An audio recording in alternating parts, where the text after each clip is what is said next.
Red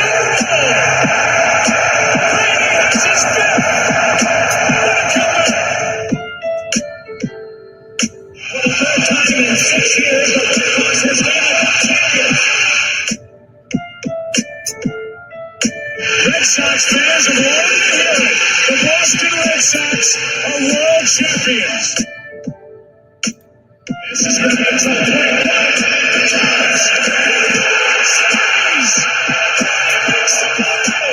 It's over. And the Cubs have finally won it all. 8-7-10. Ladies and gentlemen, welcome to the best sports podcast on the planet. We are Triple Shot Sports. I am your host, Brandon Combs, joined as always by the soup boss, Chad Lounder. Chad, what's going on, buddy? Not too bad, man. And, I'm trying to recover from my terrible outing there at the Great Debate yesterday, even though the judge in that thing was just horrible. He didn't even see that the other three contestants gave Soup Boss all the credit for their points. Man, it's no. So we have a great show lined up for you guys. We are going to talk some MLB. We're going to talk NHL. We are going to argue a whole lot. We're going to give you guys our top 10 quarterbacks heading into the 2020 season. We are going to debate whether or not the MLB, whether or not the steroid era is more cheating than the Astros. We're going to debate, who belongs in the Hall of Fame, that type of stuff. We're going to yell at each other a whole lot tonight. You guys are going to yell at us a whole lot tonight. Definitely chime in. ESPN's already starting to yell comments. At you. Hey, listen, I still got that mute button, Soup Boss. You'll still be negative 50 like you were last night, buddy. We had it all in the bag, man. I told everyone there's no chance I can win. If you know who we are, and we could have gone under the radar, and the winner gets to pump their own podcast. We could have had that in the bag. But I do have to say on a personal note, thank you very much, Mr. Combs. My daughter is in cheerleading, very first season. She's getting her whole outfit. She needs sponsors for it. Very first sponsor, my co-host right here. All the love, Mr. Combs, getting the bow, handing that over to her. So I'm so thankful for that. Thank you, sir. The kids need sports now more than ever, for sure. It keeps them involved, keeps them active. Yep. So I'm happy to help any way that I can. Connor, what's going on, buddy? Glad to hear you listening. And you said you're joining from your hammock with your beer. So enjoy that beer. Drink one for me, buddy. Cheers to you. All right, so let's get this one started here. We got the NHL playoffs, man. They're ramping up.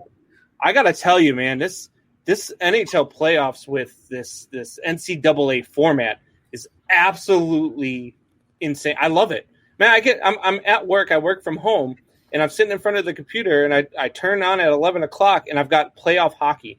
Yes, like.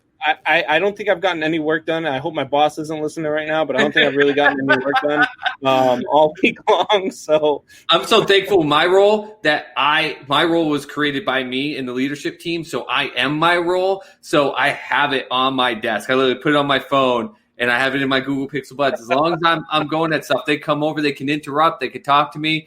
And a couple of them been like, oh, because I live in Oklahoma City. They're like, oh, hockey. I'm like, yeah. It's the real playoffs right now. And they're like, okay, cool. Have a great day. Rapid Dave, what's going on? Strikeout here, another show on RTF. Rapid Dave, man, I love watching this guy play some Fortnite during the day. He streams live on Facebook, and I'm at work. God, I really hope my boss doesn't watch it right now. But I'll be watching him play Fortnite, logging in, joking around. Yeah, it's a good time. It's a real good time. He's pretty damn good. I'm gonna hopefully win some duos with him here later on tonight if he's available. Challenge. So yeah, absolutely. And then this NCAA tournament, man, is absolutely phenomenal. I love it's hockey all day long, 11 a.m. to midnight. You have hockey, and I mean, other than the Blackhawks crapping all over themselves yesterday in the third period, man. It's just been fun to watch. Well, they tied that 3-3, didn't they? They tied it 3-3, and then I would I say saw the Oilers beat score the Blackhawks last 6-3, night. and I was like, "What happened?" I didn't get to see it. I was like, "What?" Connor the hell McDavid happened. Connor McDavid is ridiculous, man. That guy is all over the ice, and he just tore them up last night. Yep, that's why he gets the commercials, and that's why he gets the attention. He deserves it. He's absolutely friggin' beast on that. But no, the playoffs. It is.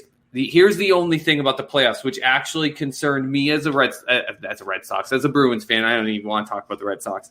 As a Bruins fan, the only thing that concerned me was the round robin aspect. It's almost similar to the NFL, where a lot of times we see either the 1 or 2 seed having that time off actually hurts them. There's a rhythm aspect. Now, of course, we haven't had rhythm because of everything with COVID. So technically everyone's in this at the same pace, but the round robin thing as a Bruins fan, I've just watched him. You talk about your Blackhawks crap in the bed halfway through third period. The Bruins have done nothing but take 2 gigantic dumps on the ice. Now, one was just, exhibition, but you could tell the other team was like, no, we're going to go out here. We're going to play. And then you go against the Flyers. This is a team that if you can get through it, you're going to face them probably near the end. And they just got absolutely destroyed. They didn't look good. In the thought process, some people are like, well, I mean, technically it counts for regular season, but it doesn't. But it just shows the energy the Bruins and a couple other teams have not shown on the round robin may be their own downfall, because the other teams that are in the playoffs right now, we've talked about it. They're playing at 110%. NHL playoff hockey is the greatest sport in the world, right next to World Cup soccer. We can debate that later. I don't even know what your feelings are on World Cup soccer, but I mean, it's the same thing. People play nonstop, full force, and that's what they do. And these teams in the playoffs right now, they're playing for their lives. And some of these round robin teams, it doesn't feel like that they get like, hey, you're only a couple days away from facing one of these teams that are already on full charge. So. And that's what I was going to ask you. You think that these teams that are playing in the round robin, I think these teams coming out of these series, especially if you go to a 5-game series, you're all ramped up already. Yeah. You're ready to go. You're on fire. You got so much more momentum than these guys coming out of the round robin, who, like you said, are starting off really slow. So if the Bruins go out and they run into, let's say, who's playing really well, like Carolina right now. Carolina, I was just going to say, 2-0, baby. Stupid right now. I mean, anyone that can make New York look stupid is amazing. Yeah. Lundqvist looks like a high school goalie right now, though. He does not look very. Actually, you know what? I take that back. The Rangers look like a high school team. Lundqvist hasn't played too bad. The Rangers have been just dominated in that series. He looks like a goalie that's his age. Let's be honest. It's getting time. They need to find his replacement, and there's nothing against it. There was a time that Patrick Waugh needed his replacement found. There's a time Dominic Hasek needed his replacement found. It's just the way it is. As a Bruins fan, ruin one of our way or no ways, jerk. Hey, fine. Hey, listen. This just means it's a teaser for later on. But listen, as a Bruins fan, we were very lucky that Tuukka was right there waiting after Timmy Thomas was gone. But no, 100%. I feel that these teams that are already ramped up, you could see the difference in that Flyers-Bruins game, for instance. The Flyers were coached to understand that this was a playoff game, even though it wasn't. That's the way they played it. And they're going full charge. So it's going to come down to how good you're coaching, because even though the Rangers are getting their asses handed to them right now by the Hurricanes, they're still playing at a faster pace than the Bruins and about 3 or 4 other round-robin teams. They're already going at it. These round-robin teams have to play the way I've watched the Flyers play. They have to play as if it's the last game. Get yourself up to speed now. And that's a great thing about hockey. It's fast. It's brutal. This isn't, no offense, this isn't baseball where you can get ramped up, but it's a long game. You got to play a lot of chess. There's chess involved in hockey, but it happens that fast. And Connor, you're not wrong. They're taking it easy right now. The Bruins are. The problem is that the Bruins are taking it easy on themselves, and that's going to hurt them. Those teams that start taking it easy in the round, when you're playing, especially in the NHL, if you run into a team that's hot, you can get upset so much easier than you can in any other sport. This is, like I said it the other night, you could have every team in the NHL, you could have had every single team into these playoffs, and every single one had an equal opportunity to win the cup. We saw it last year. Tampa Bay Lightning, President's Cup, number 1 team. every time a team played them. They said it was the hardest game they played all season, win, lose, or draw. They said by and far they could not believe how good this team was. You couldn't look at every line and not find just an ultimate strength, and finding a weakness by third line was a challenge. And what happened? First round of the playoffs last year, they walked in feeling like we deserved this 1 seed. They got swept. They didn't just lose. They got swept 4-0 by the 8th seed. This is a different ballpark. This is not the NFL. Even though I compared the whole round robin thing to them, it's still not the NFL. It's not the NBA. The fact of the matter is you see far more upsets in the NHL, and that's because they play at a completely different level. And if they're taking it easy on themselves, I agree with Mr. Combs here. Anyone thinking that the Bruins or any of the other round robin teams that are getting wiped off the ice right now are taking it easy on themselves, it's the opposite. They're fooling themselves thinking that they're going to have time to get ramped up. I mean, you look at teams like was it Montreal? Montreal had no business being in any sort of playoff format the way that they played in the regular season. Neither did the Blackhawks, and both of those teams are in now, and they're both in series. They're both playing really well right now. They're both healthy. I hate it. I hate it with Montreal. I hate seeing it, but you're right. Right now, I don't know if I would pick Montreal. I don't think I'd pick the Bruins in a 7-game series over Montreal, as much as I wanted to vomit saying those words. Yeah. They're playing like hell. It's funny. What you just said, these lower seeded teams almost can thank COVID. If it wasn't for COVID, we wouldn't have a chance. Panthers with Bobrovsky. Yeah. If Bobrovsky gets hot, he could be the best goalie in the NHL when he's hot. I mean, if he gets hot and he goes out there, the Florida might come out and you might have a Florida Panthers Stanley Cup champion.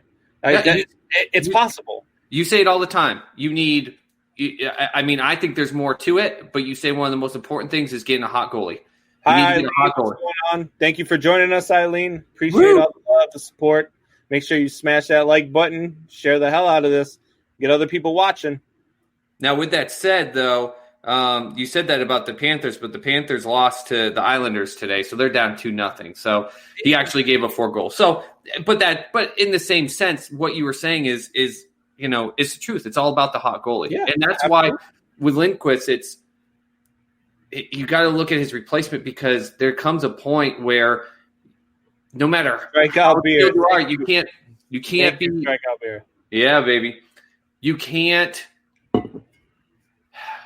You get to a certain age, and this is funny, coming from a guy wearing a Tom Brady jersey. You get to a certain age, it doesn't matter how much you want it. It's hard to stay hot. And in NHL, those pucks are whizzing nonstop. Yeah. Rebounds, one after another. And your body, the ability to stay hot means that your reflexes are snapped quick.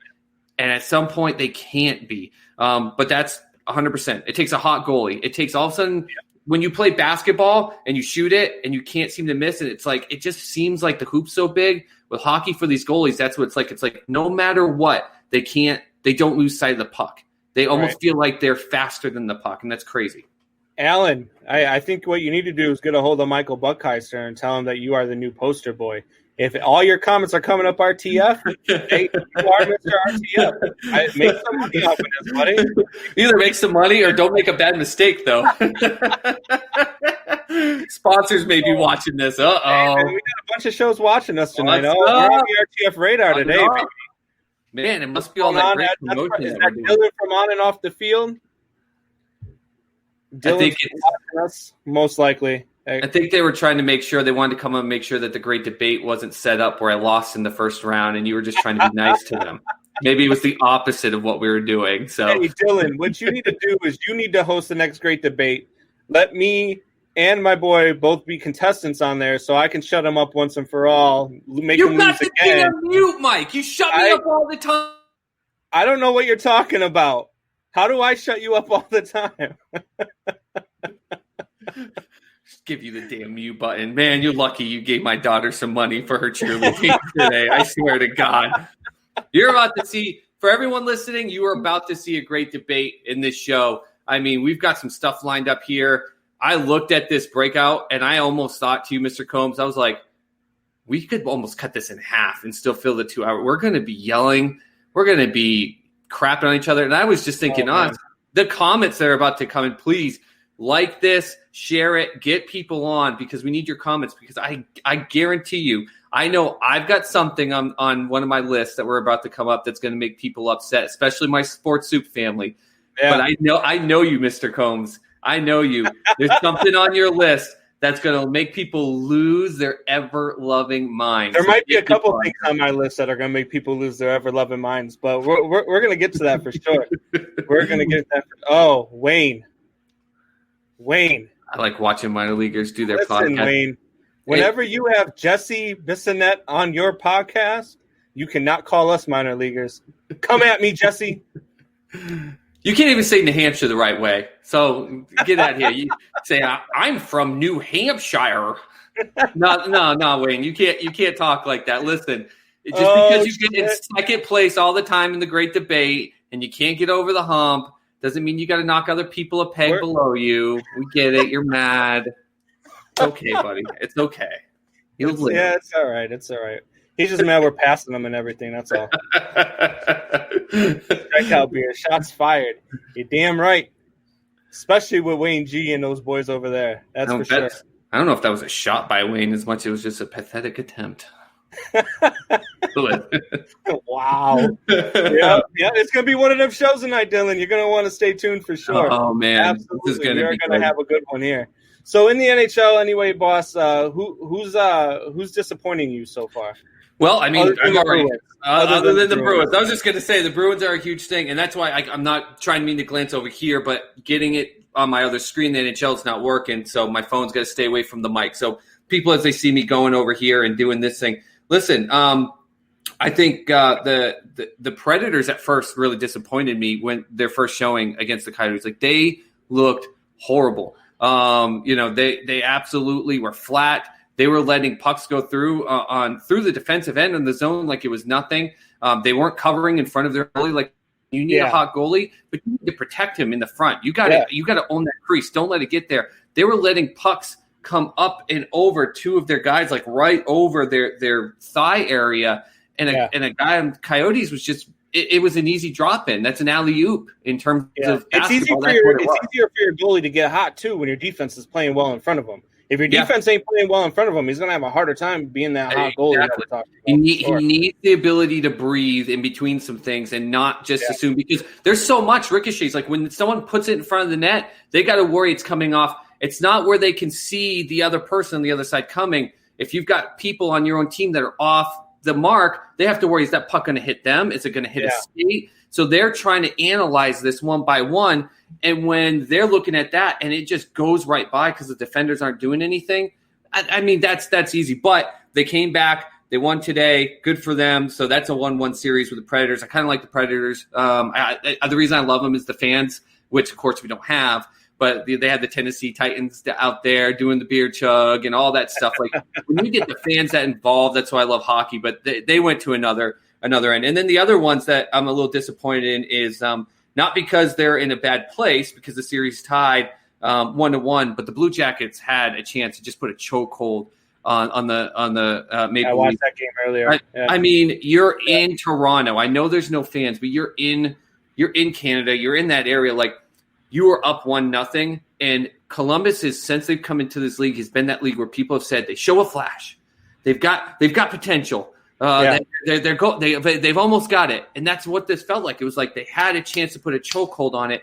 I do not like the Maple Leafs, so that's why it's even more for me. But I'm disappointed because they were so flat in this game. You showed as if you put all your energy into game one, and then you came out today like, well, that's all we needed. It was that we showed. I'm laughing at the comments section right now. You got Alan says the Stars crapped the bed last night, and then Peasy said, "Nope, that was Brandon." And Peasy also says that this guy's mustache is on point. This one, right here, baby. Yeah, it's got to be at you, buddy. Got to be me. And I just trimmed it. I had the whole curl almost going, but that's one thing with work. I have to be careful. They crapped the bed, but they're crapping the bed again in that game against. Listen, the Golden Knights. If they were going to do another Peter Pan movie, someone send this dude up for a hook. I just watched that movie this past week with my kids. I love that movie. Hell yes, I love villains. Man. I would sign up to be Hook any day. Absolutely. And I'm already bald underneath, so just like the movie Hook, I just put the wig on and look. Hey, there you go. There you go. Got it. No, look for disappointments. For me, it's the Rangers. I thought that the Rangers were one of those sneaky teams that coming in healthy, they were going to be able to handle teams pretty easily, and they just have not looked good at all. I mean, they've just been flat. They've been outplayed the entire time by Carolina. Carolina looks really, really good, or the Rangers look really, really bad. I can't tell which one it is. Maybe it's a little bit of both, but for disappointed, I'm definitely disappointed in the Rangers. For impressing me so far has got to be the Blackhawks. Look, the Blackhawks were, I think we talked about it the other day, they were like the second team from the bottom of the barrel to get into the one game up. That was it. Yeah, they were one game up, and they come out against a very talented team like Edmonton and put up 6 goals. And even last night, even though they had a bad third period, heading into the third period, they were coming back, man. The Blackhawks 3-3, right? I mean, yeah, and if they keep playing the way they do, this is going to be a 5-game series. So they're definitely the ones that are impressing me so far, because I expected them to play 3 games and go home. Yeah, I'll agree with you on the impressing. Like the Blackhawks, that fight they had in Game 1 just absolutely shook the floor. And the fact that it took Edmonton that long to kind of wake up now, no, I'm sorry, man. I think they're going to – I don't know. They're playing so good, it's kind of hard to kind of speak against them in that aspect because you like it. But I think what we saw in Edmonton waking up there, it shows who they are. I think if they come out in Game 3 and take a chokehold on it, they'll kind of start to put the series away. But, I mean, like you said, they were 1 game above the last spot to get in there. That's fantastic. Yeah. On the Carolina one, though, I got to kind of disagree with you because even when the Bruins swept them last year, constantly, all the beat writers for WEI and Sports Hub up in the Boston area were constantly like, listen, this is why this Carolina team can give them a challenge. This is why. And they pieced it together. And I think part of it is because they used to be the Hartford Whalers, so there's this weird connection in the New England area to them. But I've got friends that live down in there, and they said, listen, there's gotten us involved, and they do these cool things when they win home games to get fans involved, where they play like dodgeball and all this stuff. But it got fans involved where they started to learn about the game, and they were coming back. And people that I know that just started watching hockey in the last 5 years were telling me about some stuff, and I was like, really? And I went back and looked, and I was like, line shifts and 2-line passes and defensive wall settings that went for quick rebounds out, like stopping on the line within an inch of the blade to let someone zoom by to be able to then set up a great cross going the other way. Like, they are a very smart team. It just takes someone to hit them in the mouth. And to me, the Rangers just aren't going to be a team that punches anyone in the mouth. They should be, but they're not. I'm not shocked. You got an invitation here, buddy. Are you willing to go on the show on To Be Blunt with Peasy Thursday? Script reading in character. Hey man, go promote the show. Peter Pan, Rufio. Oh my God! All right, so we're gonna leave you guys with that for a minute here. We're gonna take a quick break, and then we are coming back with fire. We are getting straight into our quarterback debate, top 10 list. We're gonna go from 10 to 1. And I guarantee you guys are going to be yelling at me. So hold on to that, and we will be back shortly.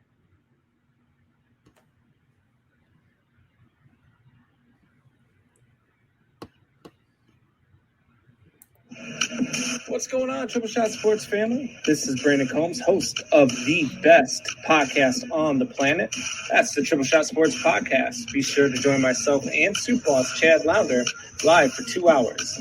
Yes, I said 2 hours every Sunday, Tuesday, and Thursday at 8 p.m. Eastern and 7 p.m. Central on the RTF Sports Network Facebook page and YouTube. And if you miss any part of the show, you can hear us every Monday, Wednesday, and Friday on the drive home at 5 p.m. Eastern on rtfsportsnetwork.com. All right, guys. So we're back. And so we teased it all day. We've been trying to get people in, telling them we're going to be fire. You guys are about to get mad. You guys are about to start yelling. So here we go. We are getting into it. We are going to go from 10 to 1 with our best quarterbacks heading into 2020. If you guys have listened to the show, or if you guys have listened to me on anybody else's show, you've heard me talk about somebody who's going to be in my top 10. So here we go. So right. Starting off with 10, you want me to go first, or you want to go first? No, I'm going to let you go first, but I need it because I talk so much, right? And I know it. I just who I am, okay? So I'm going to try to do this just to give a little preface before we go in, to give a little bit of definition to why with my I went through the players. So I'm not explaining it every single time. And you're like, damn, Soup Boss, just shut the hell up. Real quick, for me, it was injuries are out. If you were out last year for any extended amount of time for injuries, I can't put you in there just because I need to see you come back. So Big Ben, Cam Newton, Matthew Stafford, Carson Wentz, I can't put you in. And anyone that wants to get mad that they're not in there, it has nothing to do with the fact that I don't think they're good quarterbacks. It's just because I can't put you in the top 10 if I didn't see a full action-packed season last year. The other aspect is, what are the weapons that they have around them? Do the weapons they have around them get better because they're good and the quarterback is good? Or do the weapons around them only make the quarterback look really good? So just to give you that foundation. None of those guys are in my top 10 either, so there's a sneak peek for you. Well, none of those guys are in your top 10 just because you're fucking nuts. that might be. But at number 10, I have Mr. Josh Allen. Look, if this guy keeps playing the way and trending the way that he's trending, I think he could probably be in the top 5 or 6 come 2021 season. The guy is the absolute he's just a total package. He's everything you want in a quarterback. He's got the quarterback vision. He's got the arm. He's got the legs. This guy is a winner, and he's going to do some good things up there in Buffalo. So I got Josh Allen at number 10. The fact that he's your number 10, and I know there's someone in your top 10 that wasn't 10, that's what I thought we were starting off with. I'm losing my mind right now. So so for my number 10, it was really hard because I had 2 players I went back and forth on, and it came down to their head-to-head last year, which kind of sounds weird when you hear them.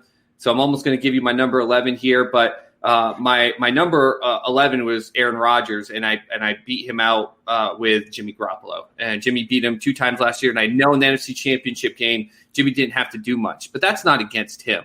The reason I struggled, and I could have almost gone as low with Jimmy as 13, but 10 at the highest, he has some of those games where they're just subpar. He doesn't really make a lot of mental mistakes, which is a good thing. And I think training underneath the GOAT, Tom Brady, is a big part of that. That helps him out with those things. But there are just some times he makes a throw that makes you just go, why? Why did that happen? But great weapons around him. He helps to make him better. The weapons like Kittle have said, listen, this guy is amazing. He does things that you don't see on the TV screen.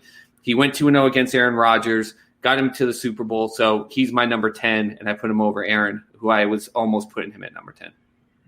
We've already started getting our arguments. Wayne came at me with 58% completion. He should be 20. Here we go. Wayne. This is only 10. Make your own list, Wayne. Make your own list, sir. He is number 10 on mine. Oh, man. Here we go. Here we go.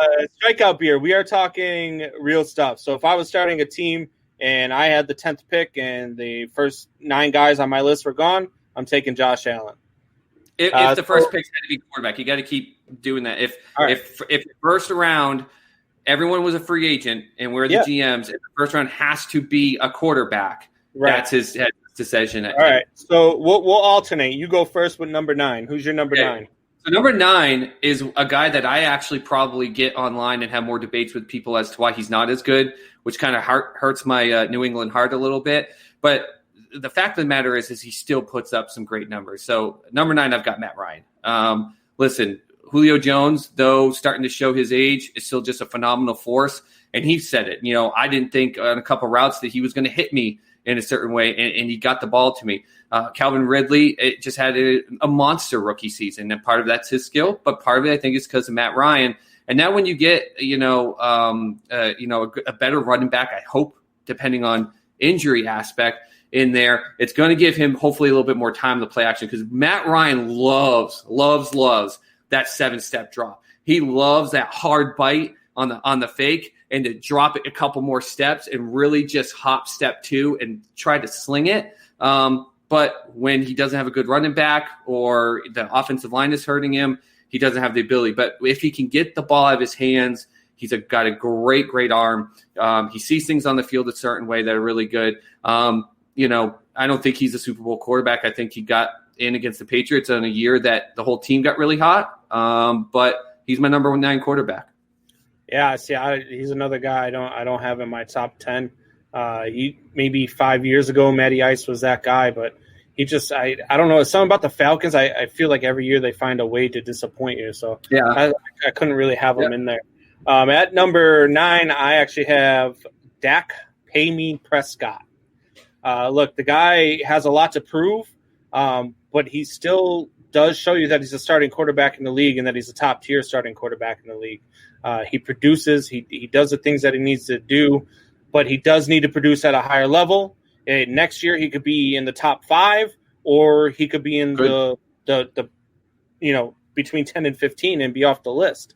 But as of right now, heading into 2020, I have Dak Prescott at number 9. And listen, I don't like the Cowboys. I never make it a point to say that I do like the Cowboys or anything that they do over there in Dallas.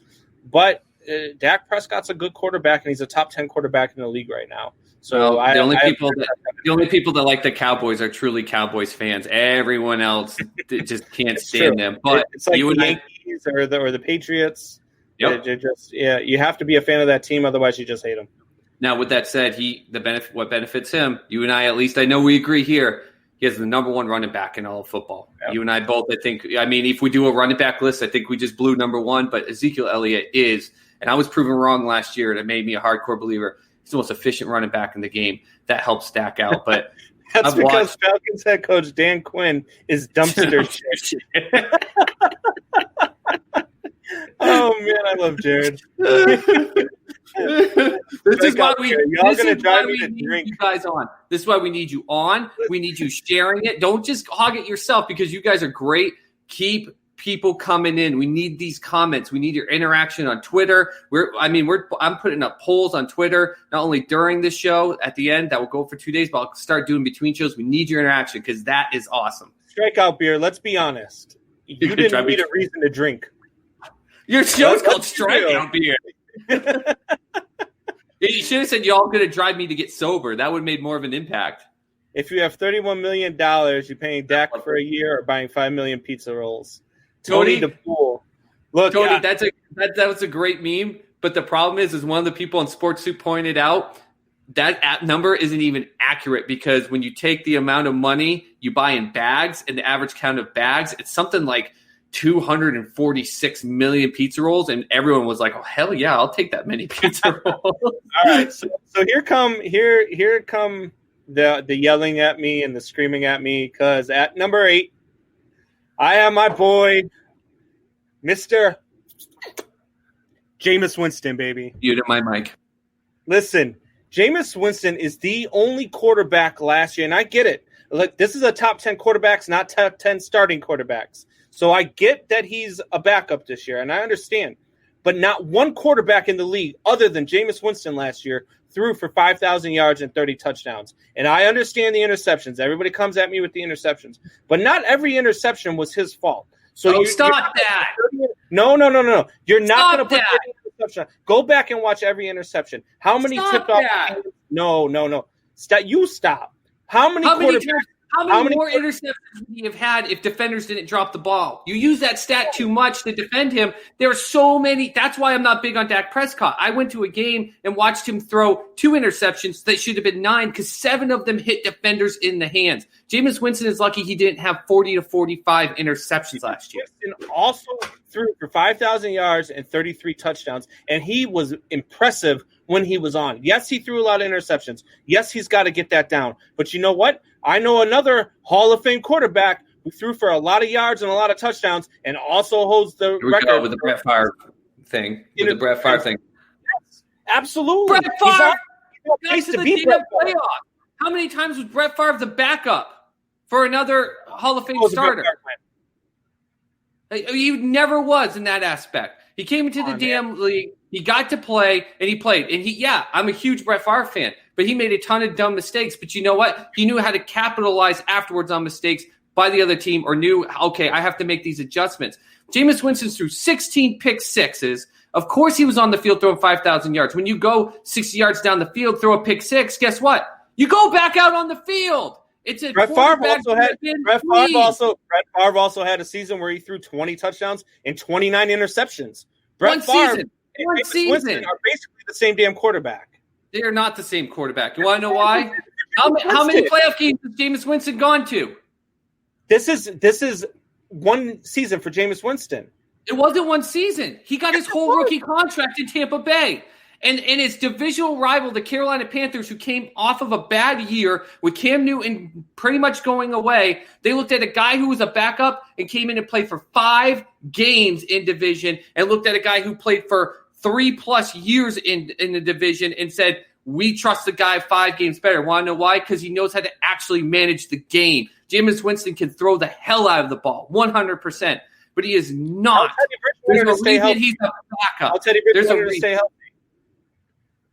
All right, so who's your number 8, mister? Let me yell at you a little bit.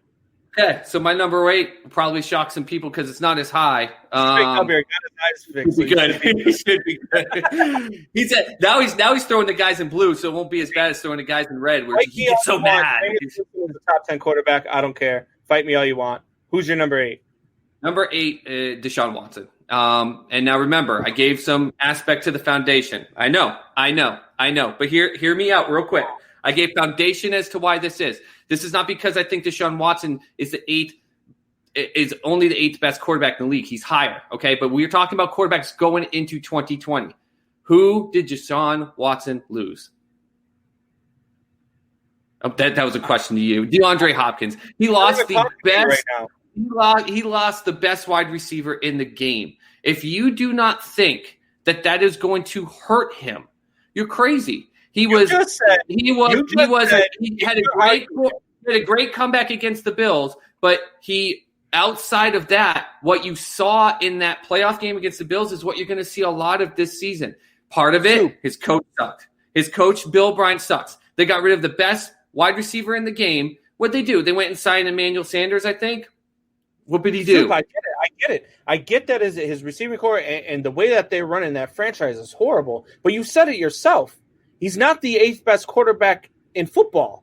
You just said it yourself, but you have him at number 8. We're ranking the best quarterbacks. We're not ranking them compared to their team. Quarterbacks going come up with the top 10 list heading into 2020. If you wanted just the best list, I would have just told you Tom Brady was number 1. But that would have been insane, right? Because we wouldn't put that. We're saying going into 2020. Just because he's an active quarterback doesn't mean that he's going to have the top 5 statistical year. I'll put $50 down right now that Deshaun Watson does not have the top 5 statistical year of a quarterback in the league this year. Losing DeAndre Hopkins is like losing your left leg. Hell, it's like losing your left nut. What do you tell me all the time? What do you tell me all the time?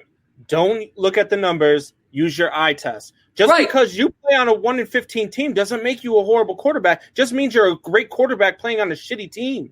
Look at the eye test, and who did he lose? How many times did he get to throw the ball up to Hopkins knowing Hopkins would go get the ball? It's a great benefactor. How many times did Randy Moss have the ball thrown up to him in Minnesota or New England because they knew he'd come down with it? That's a huge difference. That's what my eye tells me. Deshaun Watson lost the biggest bullet in his gun.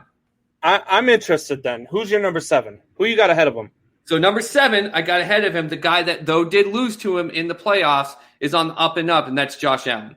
Josh Allen in Buffalo. And now listen to me, because Deshaun Watson.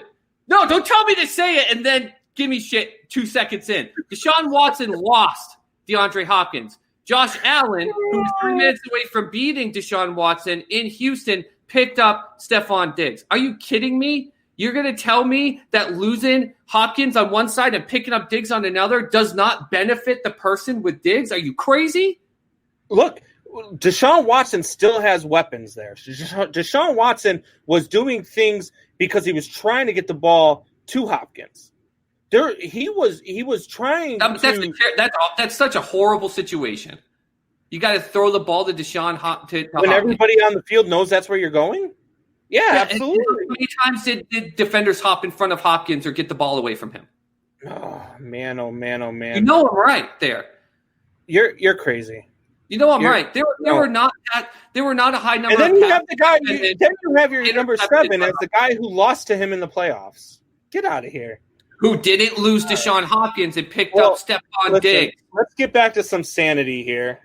At number 7, I have Aaron Rodgers. I'm going to puke in my freaking cup right now, but I have Aaron Rodgers at number 7. Look, I think he's I think he's an overrated quarterback for sure. Most guys have him in his top 5. The guy does win games. He does, but he's an overrated quarterback. Yeah, everybody's on his jock. He's just that defense is really good. Without that defense last year, they were a 7-9 team. He has no weapons around him. He's going to be pissed off because of freaking Love getting drafted. He's going to act like a bitch this year, just like he always acts like a bitch. That's why his own family. This is the worst defense. You would make a shitty defense lawyer, sir. My person's not a good citizen at all. Look at all the people around him that actually did everything, and look how much of a bad attitude person he is. And he's not even that good. He's overrated. Like, you did nothing to back that pickup. Aaron Rodgers at number 7 he's at number 7 because of the 6 guys I have ahead of him. That's why he's at number 7. There are 6 guys that I would take before him. And he just I take Winston right after him. Wow. Jeez. Oh shit. And at number 6, I have who you had at number 8. I have Deshaun Watson at number 6. I think the guy just knows how to win. He proves it all the time that he knows how to win. He took that team and went to the play, even with the horrible head coach that they have, the horrible system that they run, the horrible play calling that they had, and he still finds a way to win games. He's going to continue to do that this year. I think they're going to be a little bit better even without Hopkins. I disagree with everybody that losing Hopkins is a big deal because you do lose one of the best wide receivers in the game. But it's just if you look at like the Washington Nationals after they lost Bryce Harper, what'd they do? They went and won the World Series. No, different games. Different games. You're right. Well, you can lose a superstar and still get better. What if Joe Montana or Steve Young had lost Jerry Rice? They're still damn good, right? I put him at 8. I didn't make him a shit pick. But you're acting like losing to Hopkins is just like not that big of a deal. Because if you're a good enough quarterback, if Tom Brady in his prime had lost, if he had DeAndre Hopkins and had lost DeAndre Hopkins, would the Patriots still have been good? Yeah, they would have been good. They would have been good, but they wouldn't have. But we saw what happened. We saw what happened when they lost players. They still ended up being good because you're talking about the GOAT. Now you're on a different level altogether. But he still struggled. He had games where he struggled. You could tell the difference. I agree, Matthew Scott. Will Fuller is a beast. Yeah, he's a great player. Listen to me. We both agree the coach is a freaking loser, okay? The fact that the owners of the Texans didn't see that pick come through and didn't get on the phone call with the commissioner and just go, hold on. We just drug tested our head coach. He's high as hell. It amazes me. His head coach is terrible, but he's got great players around him. He really does. But you just took the absolute rod on that offense and took it out. He's going to do still freaking amazing. And I don't think he'll be a top 5 quarterback statistically in the league. But that doesn't mean 6, 7, 8. Michael Buckeister, who's horrible. Lamar. Michael Buckeister, you have Derrick Henry at number 7 of your running backs heading into 2020. So you are off the show, sir. Can you mute him? You should mute him more than you ever mute me. Look, Anyway, so who do you have at number 6? All right. Do I need to mute my mic? Oh, man. Sports Soup is going to lose their crap on me. I'm waiting for people here to lose their crap on me. And my defense is just going to sound terrible. So here's my job of being a terrible defense lawyer, just like you. Lamar Jackson is my number 6 quarterback in the league.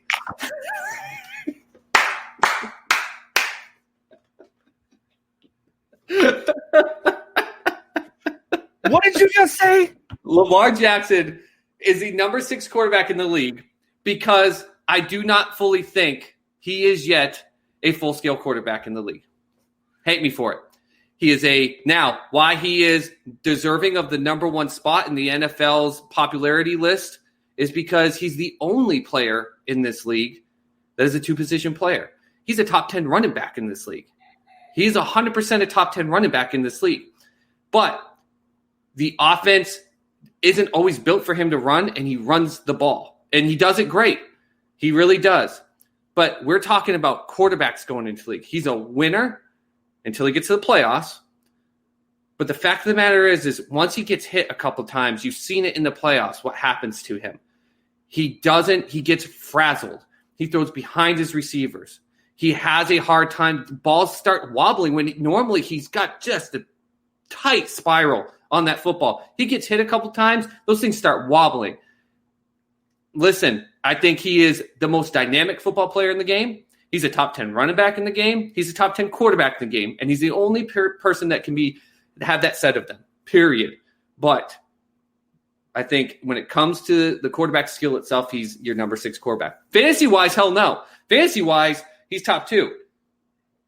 But as a game manager, as a quarterback in the league, I think he's not as good quarterback-wise as people make him out to be.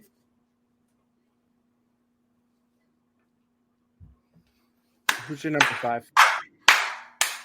Who? Just move on. Who's your number 5? That was just me applauding for myself because I don't give a crap. Nobody else is going to, except for Michael Buckheister. Congratulations, you just agree with Michael Buckheister. My number 5 is a quarterback that gets more shit than any other quarterback in this league, even more than Aaron Rodgers, because there's a lot of people that actually like Aaron Rodgers.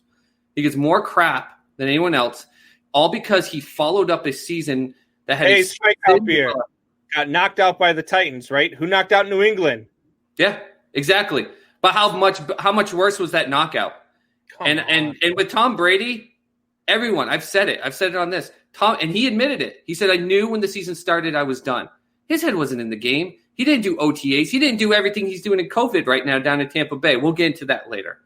Listen, Kirk Cousins is my number 5 quarterback in this league, period.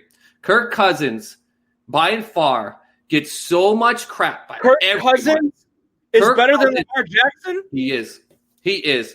He followed up a Cinderella season that had everyone knows, the luckiest damn thing that ever happened in a playoff game. As exciting as it was, and it was great to see, the whole school chanting, everyone in the crowd, he had to follow that up. So, of course, anything that wasn't miraculous was going to look terrible. Go look at what the guy does, game in and game out.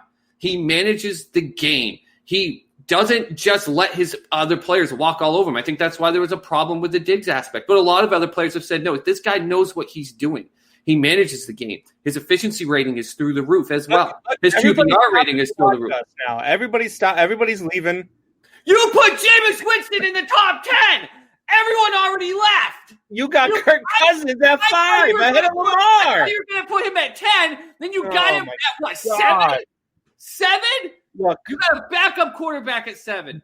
Go look. All I'm asking is people to actually go before you just crap on Kirk Cousins. Because every time I talk to people, I'm like, why does he suck? Why does he suck? He's never won a lot. Why does he suck? He won actually a lot in Washington, which is in the last 20 years, barely the only time anyone can ever talk about Washington actually doing something decent. Yeah, he followed up the miraculous year and crapped the bed in that season. But last year, he was damn good. And going into 2020, yeah, he lost Diggs. That's a huge hurt for him. But the kid that they drafted coming in is going to be a great guy. They've got great teams. Their offensive line got stacked up. He knows how to manage the game. You give him more than 2 seconds, he's going to be fan-friggin-tastic. So all the soup fans that got mad at me for Lamar Jackson at 6, I know a lot of them are going to be happy with me, Kirk Cousins at 5, and they're going to agree with me, whether you like it or not. It's crazy versus double crazy. He's a game manager. Congrats. Not a top 5 quarterback. Get out of here. All right. Well, at number 5, we're going to get back to some sanity here again. I have Drew Brees at number 5. Look, every year this guy is a top 5 quarterback. Every year this guy produces. Every year he puts up the numbers.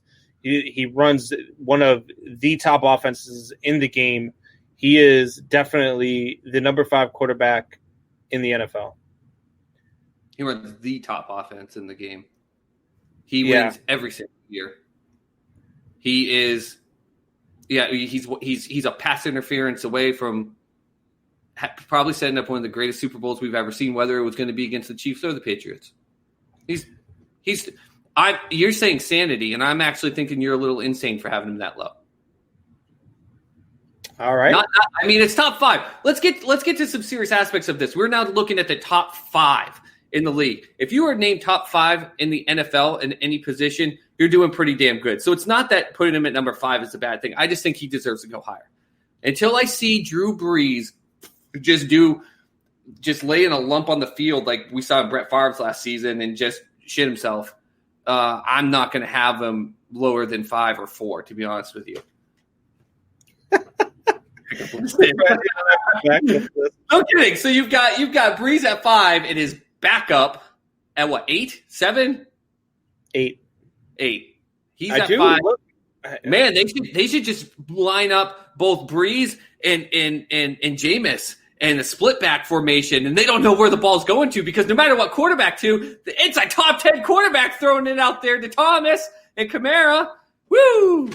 I'm pretty damn good, so it's not maybe after you guys get through number 1, you can answer why a guy who completes 70% of his passing and throws for 4,000 yards last year is in nobody's top 10. We'll get to that. 12. He's my number 12. We'll get there.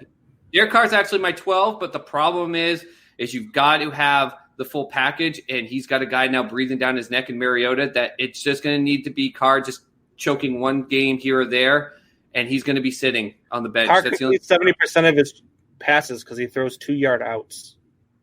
That's why he completes 70% of his passes. He's not. Derek Carr is not a top. I've never understood that damn argument in football. What do you mean? What? So if all you do is throw 2-yard outs, of course your completion percentage is have you ever thrown a 2-yard out with 7 screaming 300-pound men flying at you and defenders looking at it and throwing it on an out? Do you understand all the throwing it time on an out? PlayStation? What do you mean? You can't. Throwing it to a post or slant is so much easier than throwing it on an out. Yeah. It's so much easier. Carr doesn't belong in the top 10. I'll leave it at that. He doesn't. At number 4, I have Russell Wilson. Guy's just a proven winner. Year in and year out, he's one of the top quarterbacks in the NFL. I have him at number 4. I know a lot of people have him at number 1. I just can't go that high. I don't have him over my top 3 guys in the game right now. I don't think I could ever have him at number 1 over the top 3 guys that I have. I have him at number 4 though. He's a great quarterback. He's a top 5 quarterback, and he's going to lead the Seahawks.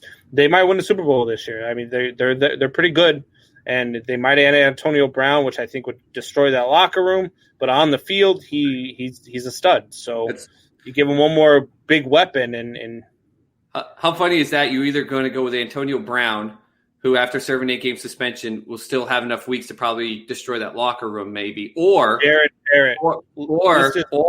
going with Gordon, who he's probably not going to last the whole season. Like it's crazy. Yeah, I can't have him at number 1. I mean, there's 3 guys that I have ahead of him. One of which everybody might start throwing rocks at their computer or their TV screen or wherever they're watching this. But they take off their headphones and walk it off, because how dare I put Lamar Jackson at 6 when you had Jameis Winston? All right, so who's your number 4? My number 4 is the greatest of all time, Mr. Tom Brady. Tom Brady is the number 4 quarterback going into 2020. Now, I know his season last year was not amazing, but people still forget that up until week 17, he was the number 2 seed in the AFC. He got upset by the Titans. I don't think it was an upset. I don't think Tom Brady wanted to be there in any way. I think he was done. He knew he was done, but he also had absolutely no weapons. 0 weapons whatsoever on that offense. Hey, listen, I love Julian Edelman. Obviously, as a Patriots fan, I love Jules, but Jules should not be catching 100, 110 passes a game. He really a year. He really shouldn't. Yeah. He should be catching 70 to 78 catches. Yeah, he's not a number 1 at all. And he's their number 1 wide receiver. And you had you had Stephen Ridley. I'm sorry, not friggin' Stephen Ridley, but the running back committee. I was thinking when they started doing that with Stephen Ridley, the running back committee thing. You can just tell with Brady, he was just done with it. And yet he still had a decent year. You now give him, to the credit for Jameis Winston here, the number 1 and the number 2 statistically stating wide receivers in all of football last year. He's going to have the best wide receiving core that he's ever played with. ever played with, even with Randy Moss. This would be the best. He's got Rob Gronkowski, his favorite target. Think about that. That's his favorite guy. Think about how many times people are going to know that and be on Rob, and you're going to have Mike Evans just flying up the field, just absolutely without it. And then they went out and got Shady, who I know is getting old, but holy cow, talk about a leader in a clubhouse. Talk about a guy that knows how to manage a game. Talk about a guy that went to Kansas City, and when they all of a sudden thought he would just kind of come in every once in a while on third down, he had some explosive plays here and there, some games where he did really well. Jared says he's throwing rocks at his phone still from chat saying steroids were worse than Astros cheating. Well, Jared, stay tuned because that is the next topic, and we are getting to that. Oh, you got your points wrong on that. I don't know where you thought that was fully the case, and I'll bring up my points in the next segment. So stay tuned. All right. So at number 3, I have Lamar Jackson. Look, this guy's the real deal, and if he stays healthy, because with those running quarterbacks, that's always the deal. They have to stay healthy, but if he stays healthy, he's going to have the career that Michael Vick should have had. The guy is a human joystick. He's got the quarterback vision. He's got the arm. He's got the speed. I mean, that guy, when he takes off, good luck. So fast. He's so fast. Man. And his spin move and his juke move are absolutely insane. Fantastic. Absolutely. So he's I have him at number 3, which is why I got so mad when you had him way lower than that. But I have him at number 3. Who's your number 3? My number 3 is who you had right before, and that's Russell Wilson. And with zero disrespect to Russell Wilson, again, I think it's funny when people get mad when you have someone number 3 in a whole league of these type of things. But Russell Wilson, to me, the difference between him and pretty much everyone in the top 5, even top 6 in my list, is Russell Wilson year in, year out, though has had some good players, he really doesn't have any great players. And let's not forget, the last 2 seasons, he had statistically the worst offensive line in the NFL. I watched games where I felt terrible and I wanted to send money to his family, even though he's a billion times richer than me, to pay for his funeral. He was getting killed, absolutely killed, but he got up. I love grit with players. He got up every time, shook the dirt off his jersey, smacked his hands. He got into the face of his offensive lineman, but then would smack him on the back of the head. We're going to start a GoFundMe for Russell Wilson. Yeah, for his funeral. But they went and they addressed some of these. So he was already an MVP caliber quarterback with that. They went out, they helped the offensive line. Now, I don't have trust in Carlson and Penny being solid, hardcore running backs. He benefits from really having an all-star running back, which all quarterbacks do. But back when he had Marshawn Lynch, that was where he had the ability. No defense trusts Penny or Carson is going to hit them in the mouth, so they're going after him. So they addressed the offensive line. I agree with you. I think that Russell Wilson could potentially win the Super Bowl this year on the NFC. Yeah. He really could. Absolutely. So at number 2, I have – ready for this? Not number 1. He's number 2. I have Patty Mahomes. Patrick Mahomes, look, I mean, the guy is just he's Patrick Mahomes. He's Mahomie. I love the guy. I love watching him play. I love his game. He's Tom Brady with legs. That's how good this guy is. He's going to be good for a long time. He's smart. He's not going to let himself get injured unless it's one of them fluke, get hit in the knee type thing. Unless his coach does something dumb like knowing his ankles bothering him and puts him in the sneak. Yeah, but he's smart. He's smart enough to know when to not get hit and when to run out of bounds. Like, the guy is he's very intelligent. I love the guy's game. He's, like I said, when you start comparing a guy to Tom Brady, that's saying something. And I love watching this guy play the game. I have Pat Mahomes at number 2. All right. Well, we're going to switch that GoFundMe account from Russell Wilson to Mr. Combs for his funeral, because you just lit probably half of our listeners on fire, like physically, like through their speakers. They just caught on fire. He's number 2. What do you want me to do? I know, man. I know, but I might have been able to have him at 1A, but I have him at number 2.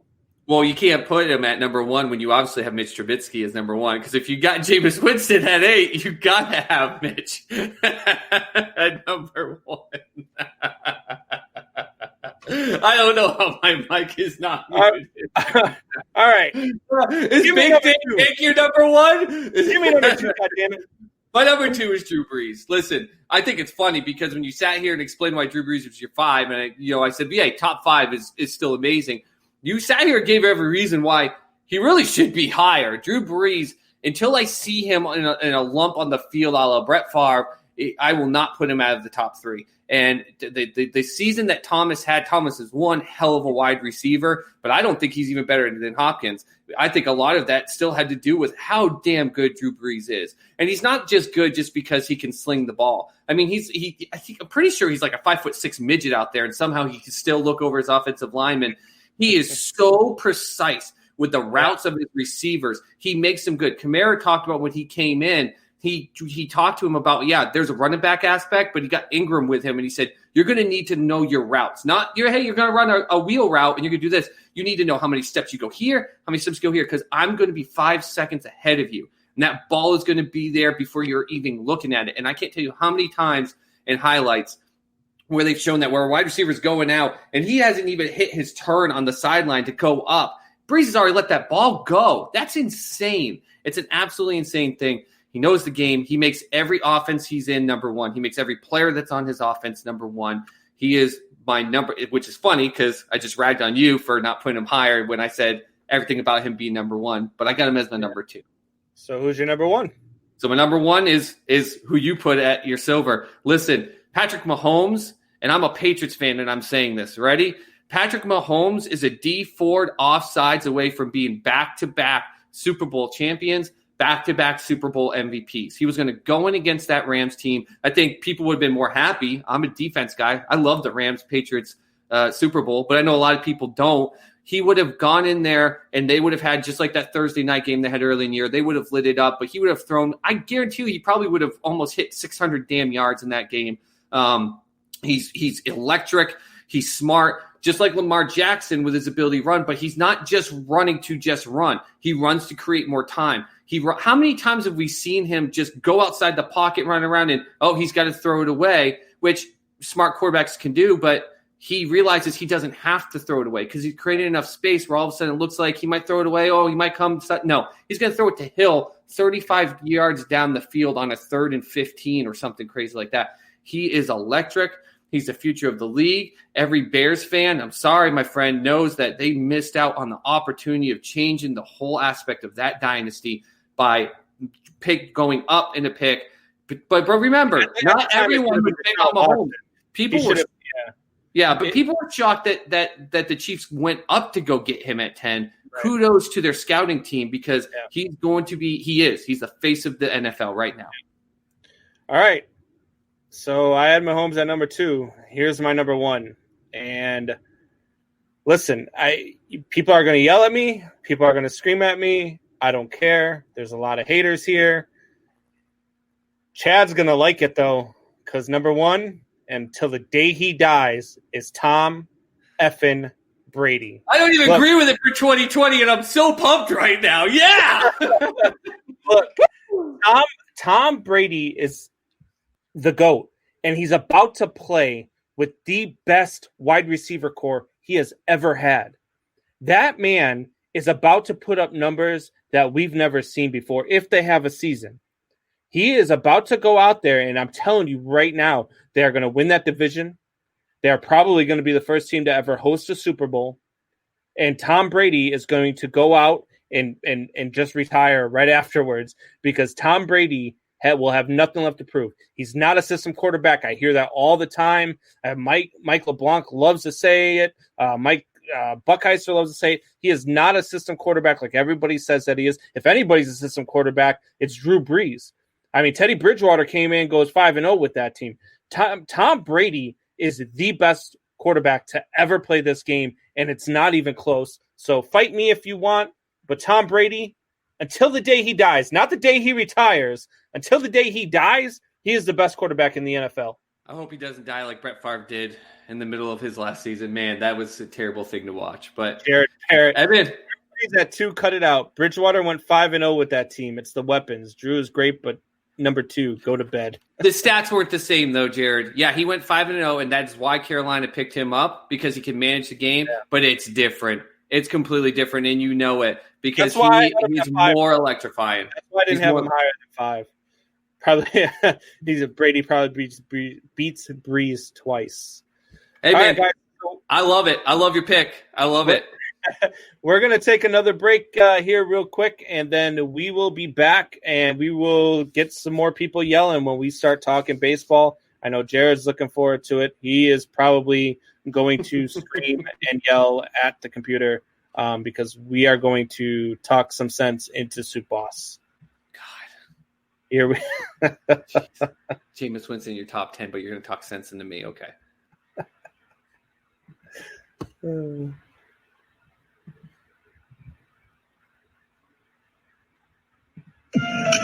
What's going on, Triple Shot Sports family? This is Brandon Combs, host of the best podcast on the planet. That's the Triple Shot Sports Podcast. Be sure to join myself and Soup Boss Chad Lounder live for 2 hours. Yes, I said 2 hours every Sunday, Tuesday, and Thursday at 8 p.m. Eastern and 7 p.m. Central on the RTF Sports Network Facebook page and YouTube. And if you miss any part of the show, you can hear us every Monday, Wednesday, and Friday on your drive home at 5 p.m. Eastern on rtfsportsnetwork.com. All right, guys, so we're back again. Hope you guys enjoyed that quarterback list. It was a lot of fun, a lot of yelling. I even took my headset off and walked away. If you missed any part of that, you can find it on YouTube. You can find it on tomorrow at 5 p.m. Eastern on your drive home. You can find it live on the rtfsportsnetwork.com. And we will certainly look forward to any of the comments that you guys are about to have. And some of them are starting to come in. If you're listening to this on your drive home tomorrow, you might want to take a safe route. Don't drive on the highway while you're going super fast. You're probably going to get hits off and hit someone. Strikeout Beer said AB ain't been right since Perfect almost killed him. Ain't that I've said it. AB, I mean, CTE, we talk about it.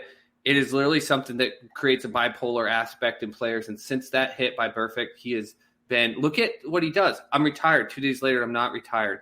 He goes from being I'm a whole team player to fuck the league, fuck the team I play on. Like he needs help. And I don't like to rag on Antonio Brown and say that he's garbage. No, they aren't tested for weed. Gordon is good to go. See, I disagree. Gordon's a head case, man. Gordon's that guy who he might pull like what's his face did for the Mets the other day and just not show up just because he's depressed that day or something. No, Gordon doesn't do that, man. Gordon has an addiction. So he has an addiction problem. But he says he smokes weed because he's depressed.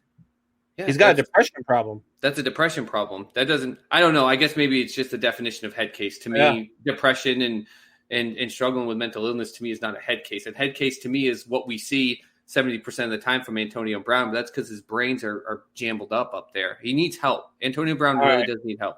So let's get to what we're going to start yelling at each other about, even more than we did with the quarterback debate, and that is baseball. This is a topic that I love to go head-to-head with people on, and that is the steroid era. To me, the steroid era was the best era in baseball history. The games, the what it meant to baseball, steroid era is the best era of baseball. You had the best player to ever play the game. 1A to Babe Ruth. You can flip-flop him if you ask me, but that's Barry Bonds. Barry Bonds was absolutely phenomenal. And so then people start talking about is steroid era worse than what the Astros did. And there's no chance. There's no chance it's worse than what the Astros did. What the Astros did was use technology. Put a camera up to know which pitch was coming. And I've heard guys like Wayne G say something stupid like it doesn't matter. It's a minimal factor if you know what pitch is coming. You're out of your mind. It's a huge factor. If you know what pitch is coming, you know whether or not to lay off it. If it's a fastball, you know whether or not to jump on it. If you can't hit a slider, you can't hit a curveball, you're going to let the ball go. I don't understand the aspect of that. What the Astros did was not worse than what the steroid era did. Steroid era players absolutely got shafted.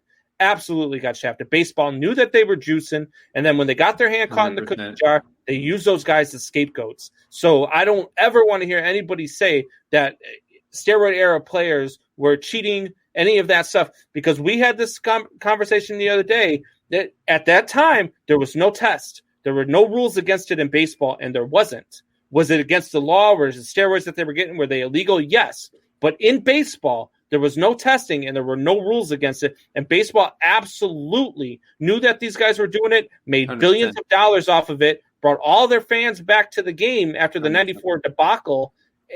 And then they made these guys walk the plank. I don't understand it. They're still walking the plank with the Hall of Fame. Yeah. I don't understand. I mean, what do you think about the Astros, Supas? Like, do you think it's not that big of a deal? So here we go. So this comes down to how I break it down in my brain. And this is why I told Jared in the comments, listen, to me, in all of sports, and I know we're talking about baseball here, but everything you said about the steroid era, I agree 100%. Hell, bring the steroids back. Let your pitchers – I mean, Roger Clemens and Andy Pettitte, but especially Roger Clemens, we saw him absolutely bring his career back. It was because of steroids. Like, let's be honest. I'm a Red Sox fan. I have enjoyed every aspect of their World Series. But let's not be dumb. David Ortiz was taking HGH. Manny Ramirez was taking something as well, whether it was steroids, HGH, or some type of thing that they shouldn't do at all. It wasn't good. And Jared, for someone who sits here and totes his love for the Red Sox and celebrates the World Series, if you're going to shit on people taking stuff and having the advantage, and you're going to tell me that you didn't sit there and cheer your ass off when David Ortiz in Game 4 of the ALCS against the Yankees hit that home run to put it to Game 5 and to seal that, we knew he was on something. You're so full of crap if you're going to sit here and say you're going to celebrate it, but then say that it's wrong for them to do it. If that's the case, take any championship apparel you have as a fan that you celebrated of a team winning a championship and get rid of it. I don't think Jared's saying that at all. I don't think Jared's saying that at all. I think he's saying that it was. No, he said one time that big. He said, and I'm taking I'm taking comments from Sports Soup, which is the paid Sports Soup that I came from. That's why I'm the Soup Boss. If anyone's wondering what the hell Soup Boss means, I've got a sports page on Facebook, Sports Soup. That's where I got connected with the team here. But listen, Jared has stated that he thinks that David Ortiz is a fake and a phony. And what the hell are you doing celebrating? Why are you celebrating? Why do you celebrate teams winning championships when you know that players are fakes, phonies, or cheaters? Are you kidding me? So you want to be able, as a fan, to celebrate it, but you don't want them to be able to get the accolades of a Hall of Fame to be able to celebrate their career. You get to celebrate it, but they don't get to celebrate it. That's bullcrap to me. So to me, when it comes to cheating to me in all sports comes to this. It comes to two versions of cheating.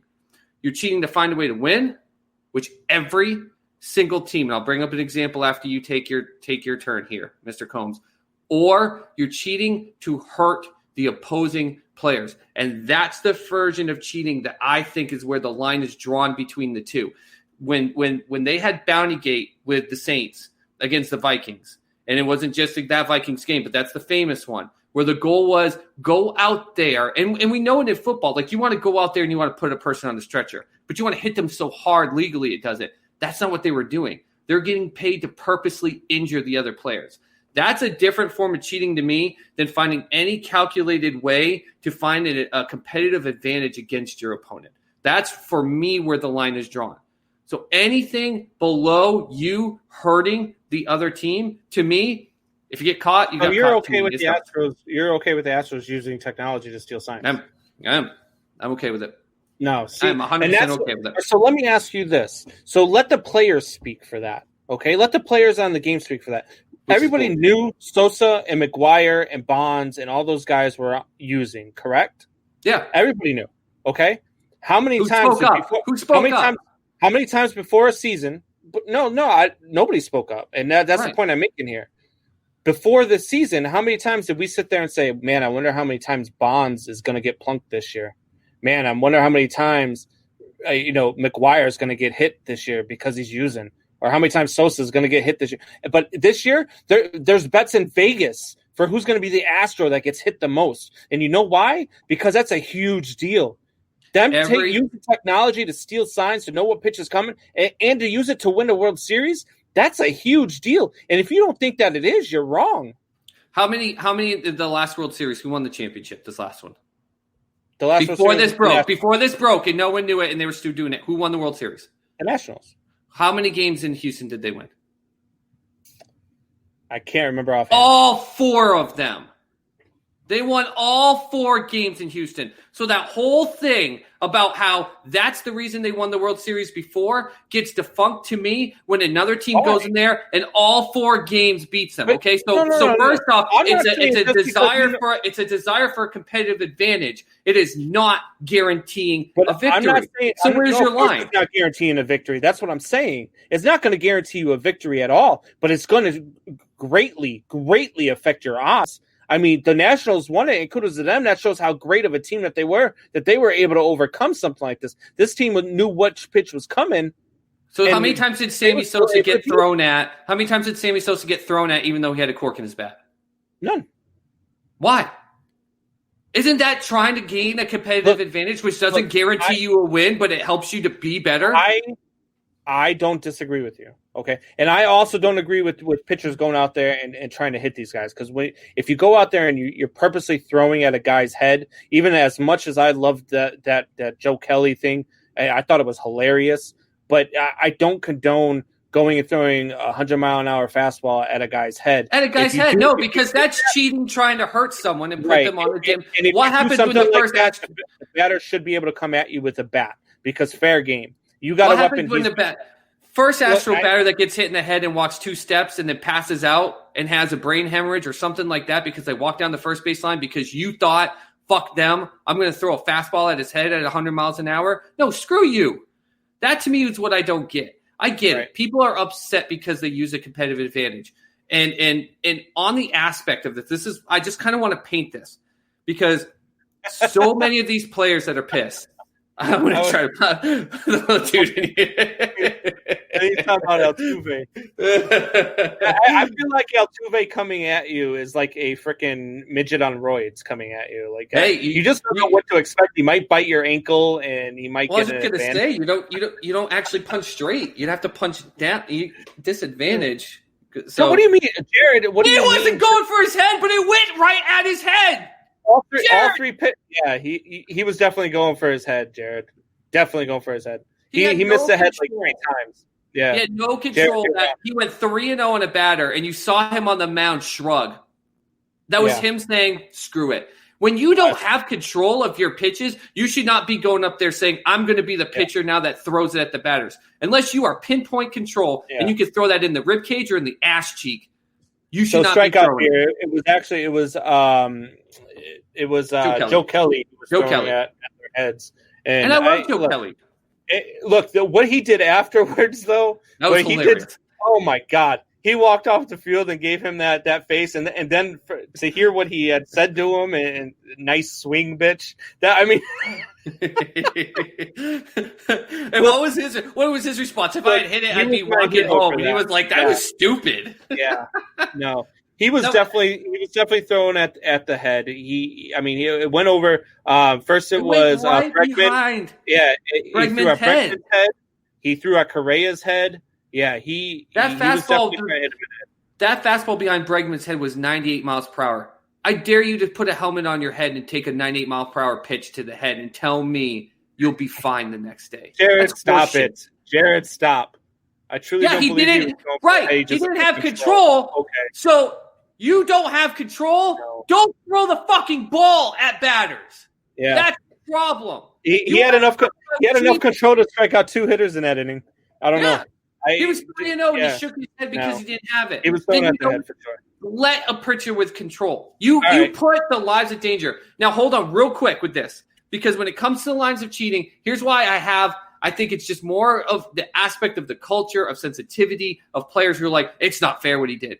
Every player on every team knows that their team is done or has done something to try to gain a competitive advantage that is by the rule of the law wrong. I listened to a guy down here in Oklahoma City on 107.7, the franchise. He used to play on the Ravens. He won the championship with the Ravens with Flacco. He said that every player on the Ravens team that used to shit on Tom Brady and the Patriots for cheating, he laughed at them. He said it was bullcrap because he said, listen, and he shared about 3 different things. And one of them he shared was when they didn't have night games, the linemen would grease their jerseys and their arms up completely. But they would always come out after everyone else because if the refs were there checking, they'd run back in and say, take my jersey, hide it. Advantage. It's everything they do for a competitive advantage. And he said every player knows it. And he said there were things he can't say because it would get the Ravens franchise in trouble. Think about that aspect. So that's the difference between a competitive advantage and what if that one of those guys went and stole the opponent's playbook or was sitting, there in disguise and watching their practice, a la New England Patriots. If you're sitting there watching their practice and you know what signs that they're putting out there, or what they're about to do just by their cadence, that's totally different thing. Is Don Shula one of the greatest head coaches in the history of NFL and all of sports? Maybe. No, I mean, he's not like he has the win record in the NFL. He had the perfect season. He won championships with Dolphins, right? Okay. Yeah. Don Shula crapped all over the Patriots organization and Bill Belichick for all the garbage about them cheating and everything. Don Shula is also on record. Back in the days when he coached, they didn't have practice facilities. They coached practice on fields where they'd have the running track going around it, like you see at a high school. Yep. He would put on a disguise to look like an old person and would be power walking in the morning on the track the whole time, seeing every play the other team did, every shift they made, every audible they were calling, and what they were doing. That is literally cheating at its finest. Yep. But one. You're right. But it was to gain a competitive advantage, and though he's one of the greatest coaches ever, that's not getting a competitive advantage, and maybe that's why they wanted to defeat it because they knew what was coming.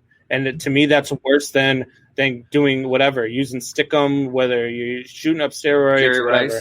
So where's your line? Where's your line? Where's your line? Technology.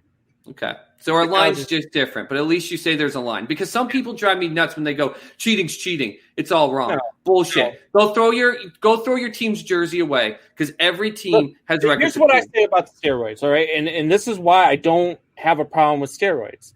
These guys are paid millions and millions and millions of dollars to entertain us.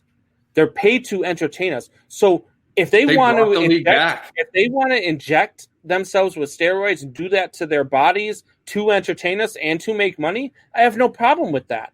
That's why we pay to go see the game. So to me, that's not cheating. That's just them putting something in their bodies that makes them a little bit better. But they still have to have that hand-eye coordination. They still have to do the thing. The thing that drives me nuts, and that's what we're about to get to now, is do steroid-era players deserve to be in the Hall of Fame?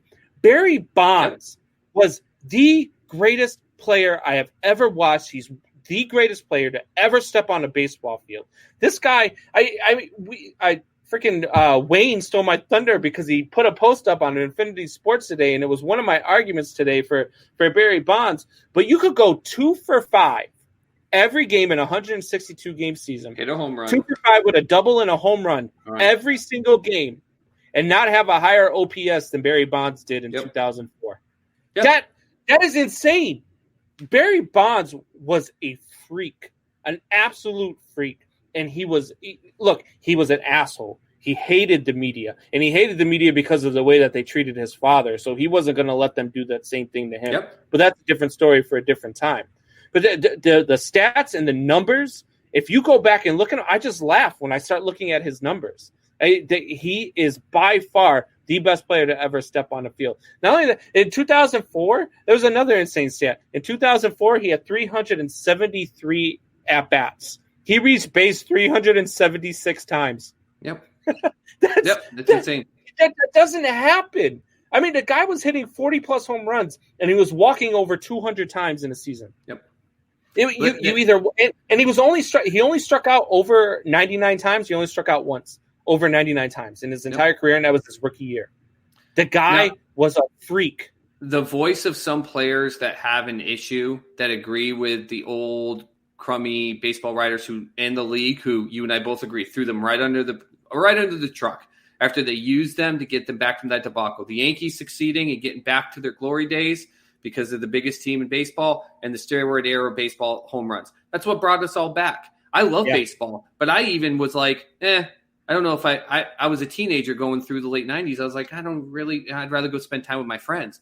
But when McGuire and Sosa started hitting those home runs, I was locked into every damn game. I was watching crappy games out of network knowing they were going to cut into Mark McGuire and Sammy Sosa and Barry Bonds hitting home runs. Like, I watch these things. Listen, the aspect is the voice. Some people say the voice of the players who didn't cheat are not heard. But my issue with that is that because you didn't take it doesn't mean that it was, fine. You played it clean. Good for you.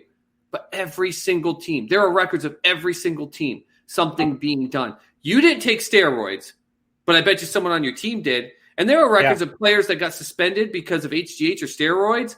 That sucked. Look, everybody was juicing back then. So I get yelled at all the time about this, and it's mostly, and not to bring race in it was mostly white people who yell at me for this. But Cal Ripken Jr. was juicing. There's no way he played all those games without juicing. There's just no way. He didn't play through all those injuries without having something in his body to help him through the pain. Well, the All-Star game, broke his nose. There was nobody back then who you could get me to believe wasn't juicing.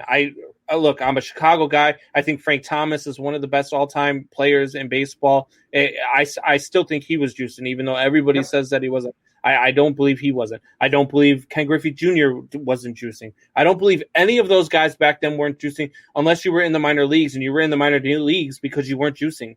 Everybody was using back then. Griffey started gaining weight not just because of his age, but because he was taking something to try to help him. He was trying to stay healthy because he thought if I could extend my career, I've got Hank Aaron a chance at his record, even with my injuries, and it didn't work. Right. And that's the thing. Everyone thinks that when you take steroids or HGH, you become invincible. You don't. Right. There are players that have been suspended who sucked. There are players that took it and still got hurt. I'm not trying to say that you sitting there putting the needle in your rear end didn't mean that you were sitting there being like, I have no idea what's going on. But to your point with Cal Ripken, I agree with you. And my son's name is Calvin. My daughter's name, her initials are CAL because he was by and far my favorite player. I mean, the guy got his nose busted during a photo shoot in an All-Star game and then went into the locker room. And an hour later came out, it was completely fine. You got to be on something besides just regular painkillers to go out there and do that. Look, everybody back then. It is. And if you don't let them in the Hall of Fame, it's an absolute joke. So there are other things out there, like you get, who is it? Pete Rose and Shoeless Joe Jackson. All right, so I get people all the time there that want to tell me, Pete Rose and Shoeless Joe Jackson belong in. And look, what Pete Rose did on the field, Pete Rose was really good. And it looks like I lost the soup boss here, but Pete Rose was really good. And so that threw me off a little bit. But for Pete Rose, what he did 4,000 hits is nothing to sneeze at. And Pete Rose absolutely, for what he did on the field, should be a Hall of Famer, and he is a Hall of Famer. But what he did in the game, this is where you draw a line. What he did is seen even by his teammates as one of the dirtiest things that you can do in a game. I've said it before. I went to a luncheon once, and it happened to be Johnny Bench was there. So I sat down and I got to talk baseball with Johnny Bench. One of the highlights of my life. Okay. So I'm sitting there with Johnny Bench, and I asked him, I said, Johnny, all this talk about Pete, I can't believe that they won't let him in the Hall of Fame. And he's like, let me stop you there, young guy. What he said, let me stop you there, young guy, because you walk into the locker room, there's one rule, and everybody knows this one rule, and that's do not bet on the game.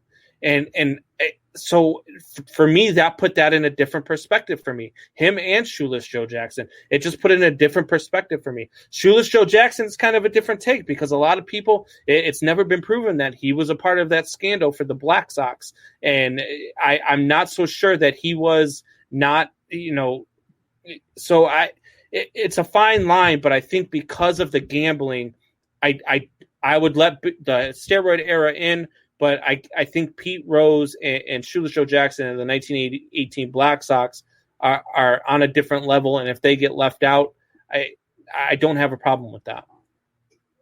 I'm sorry, and I didn't plug in my laptop, so unfortunately, first mistake there, making sure I check every single wire, so it went off. Sorry about that, guys. But listen, my only issue in that aspect, you're talking about Hall of Famer in every single way, shape, or form, but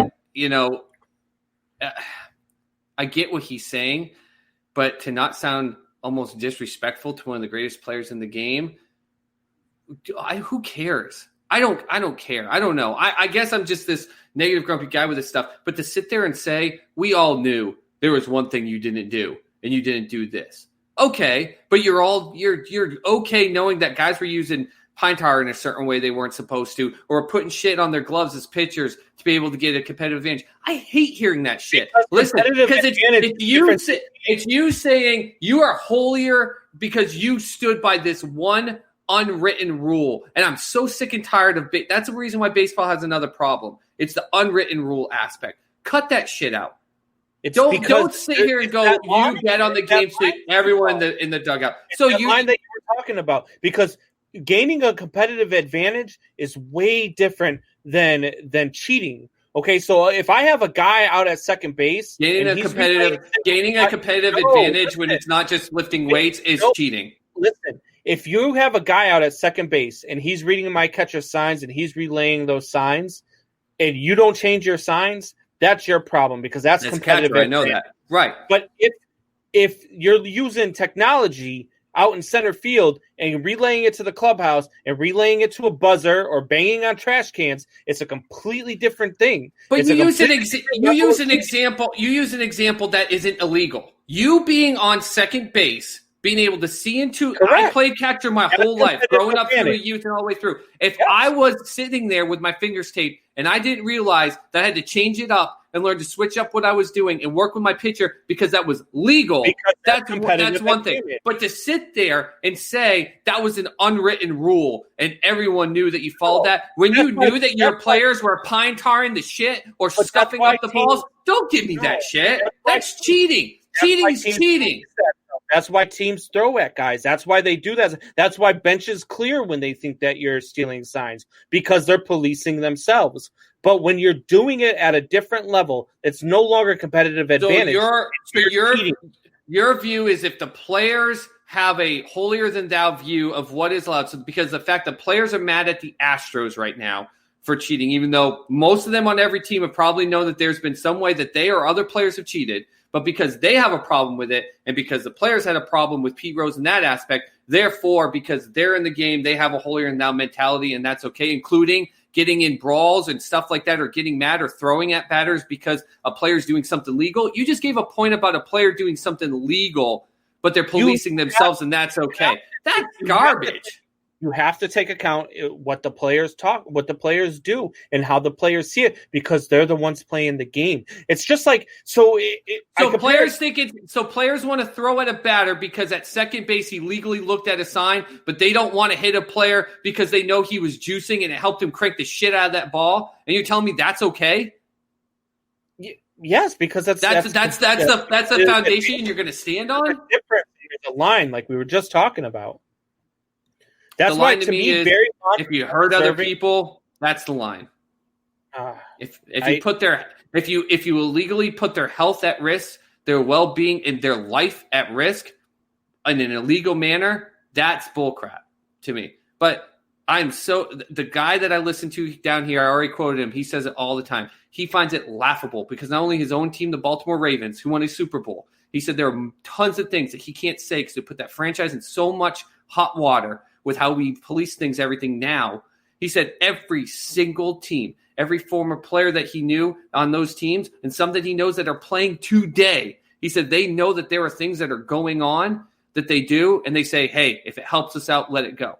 I think that's bullcrap. You want them to police themselves so they get to create their own rules and what's legal and what's not legal? What I'm saying is that there's a line.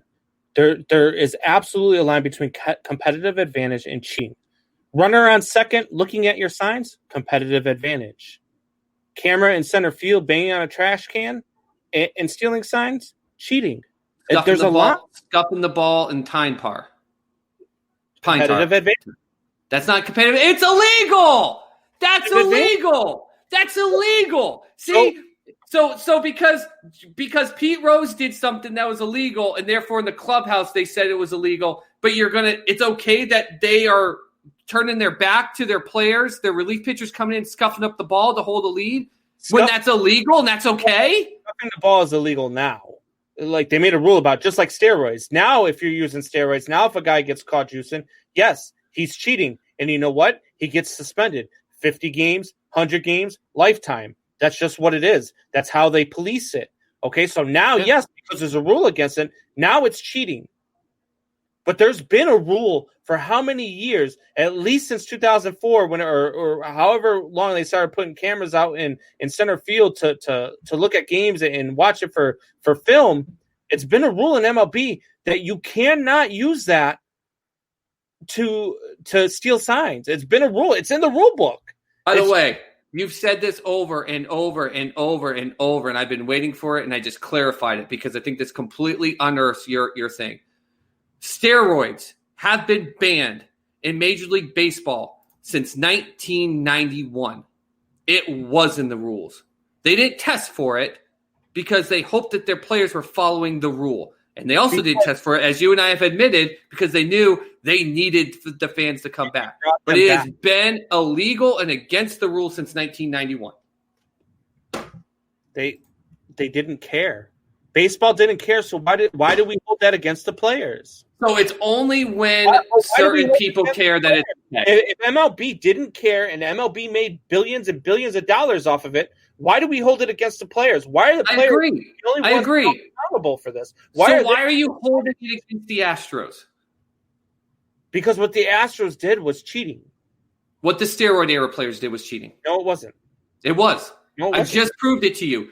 By logic and rule and law, it was cheating. In 1991, it was illegal to use steroids in Major League Baseball. That is why Mark McGwire had that bottle in his locker and made sure it was a point to drink it, because he wanted them to think that they were dumb enough to think that all he was doing was lifting more weights and drinking this legal substance. How come everybody in the sport was doing steroids, but only because everyone was doing something wrong. Both with Cora in the clubhouse were using cameras to cheat. Yeah, they were. Only 2 teams, not the entire league. If the entire league was doing this, I would have said, okay. So once the whole league cheats, it's completely fine. And it's completely fine. Now, if everyone cheats on their taxes, who gives a shit what the IRS says? Come on, man.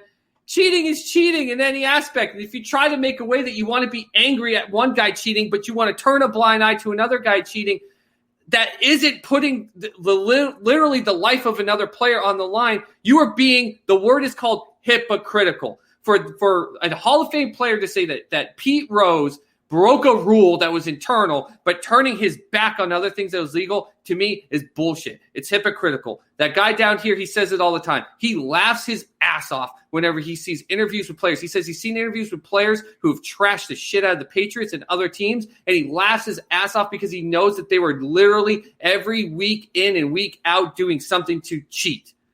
They're all cheating to gain a competitive advantage. The Astros got caught.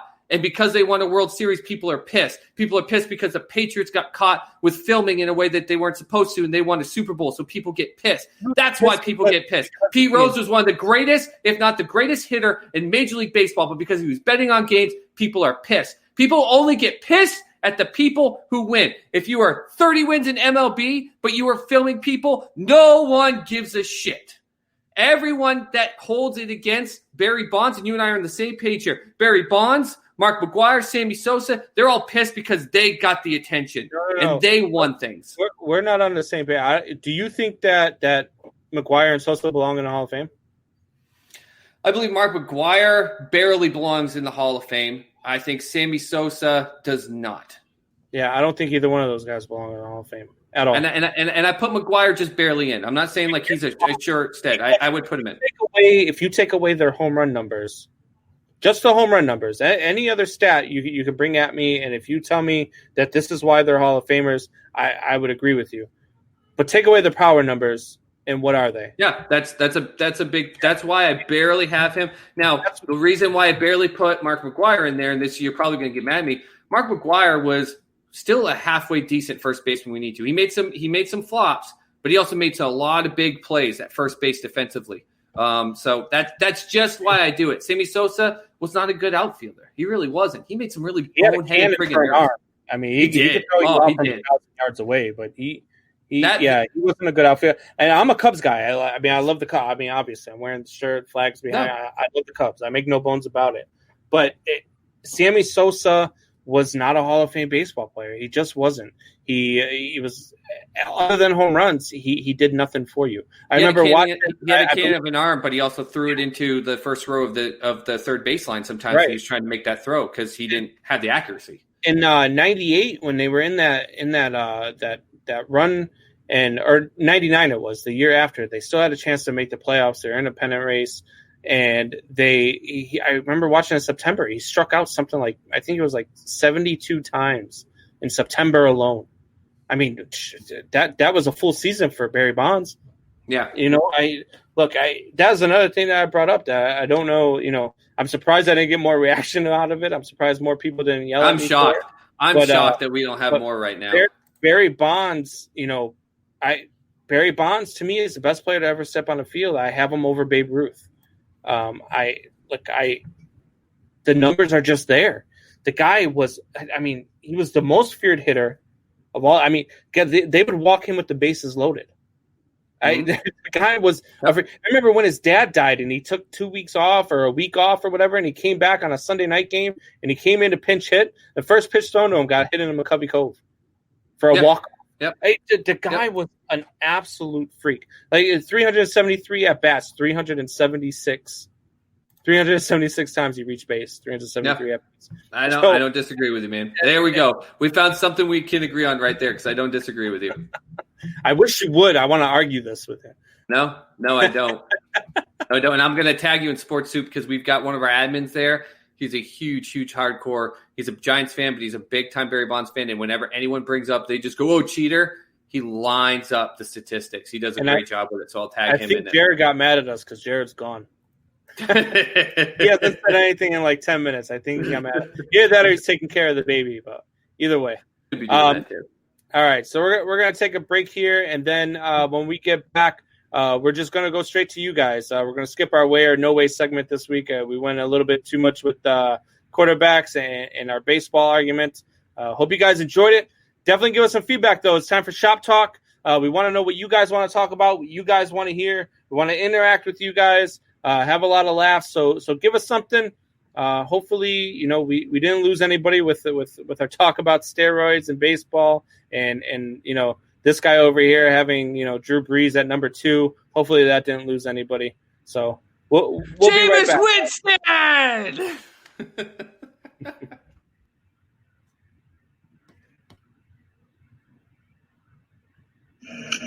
What's going on, Triple Shot Sports family? This is Brandon Combs, host of the best podcast on the planet. That's the Triple Shot Sports Podcast. Be sure to join myself and Soup Boss Chad Lounder live for 2 hours. Yes, I said 2 hours every Sunday, Tuesday, and Thursday at 8 p.m. Eastern and 7 p.m. Central on the RTF Sports Network Facebook page and YouTube. And if you miss any part of the show, you can hear us every Monday, Wednesday, and Friday on the drive home at 5 p.m. Eastern on rtfsportsnetwork.com. All right, guys, we're back. It is time for some shop talk. All right, so let's get to some of the comments here. I mean, we had a bunch of comments here. Strikeout Beer was blowing it up. Jared was blowing it up. Let's see what we're saying here. Yeah, Jared said to yell at each other about. Fuck that fat fuck Ruth. It's Bonds all day. Oh, Jared, you never disappoint, buddy. You never disappoint. I mean, listen. Babe Ruth is still one of the great. It's one of these crazy things when people try to debate who's the best. But listen, Barry Bonds. If Barry Bonds played today with the numbers that he had, even pre-steroids, people would be locking him every single time on MLB Tonight about why he's in the Hall of Fame. Period. Yeah. They would be. Jared says so. Joe Kelly didn't even get ejected from the game, and it was extremely wild during that inning. No. Are you guys cool with that 8-game suspension when he got 6 2 years ago for actually fighting? No. That's not off topic. And Jared, as a Sox fan, I agree with you in the Joe Kelly thing. I know that we love him. He has a place in our hearts for what he did. And the Joe Kelly Fight Club, a lot of people don't realize, started in Boston. Like, it was a big thing. We loved his grit. We loved his determination. I don't agree with it. MLB said it was because of his prior activities and that 6th game that you're talking about. That's what they're saying. It's continuing to grow. But my challenge with it is I hate the fact that the ball went towards his head. He shouldn't have been throwing when he wasn't accurate, but he didn't actually hit the guy. He didn't get ejected because he didn't actually hit the guy. Now, it was dumb. He needs to be suspended something. A lot of people and fans, I think he'll get knocked down, but 8 games in a 60-game season, I think someone brought the statistic up. What is it, Mr. Combs? Something like 30-something games or 36 games in comparison to a normal season? I think it was looked at harshly because it was the Astros. I mean, it's not any secret that teams are going to go out there and they're going to be headhunting. And so the fact that he went out there and he did it, and then how he reacted afterwards is what warranted that 8-game suspension. And look, I mean, 8 games in a 60-game season, it's long. It sucks for the Dodgers, but I mean, you threw at the guy's head. I mean, I'm okay with it. I'm fine with the 8-game suspension. I think he appeals and he gets it down to 4. And Probably. I still think he should be suspended because I'm fine with that too, though.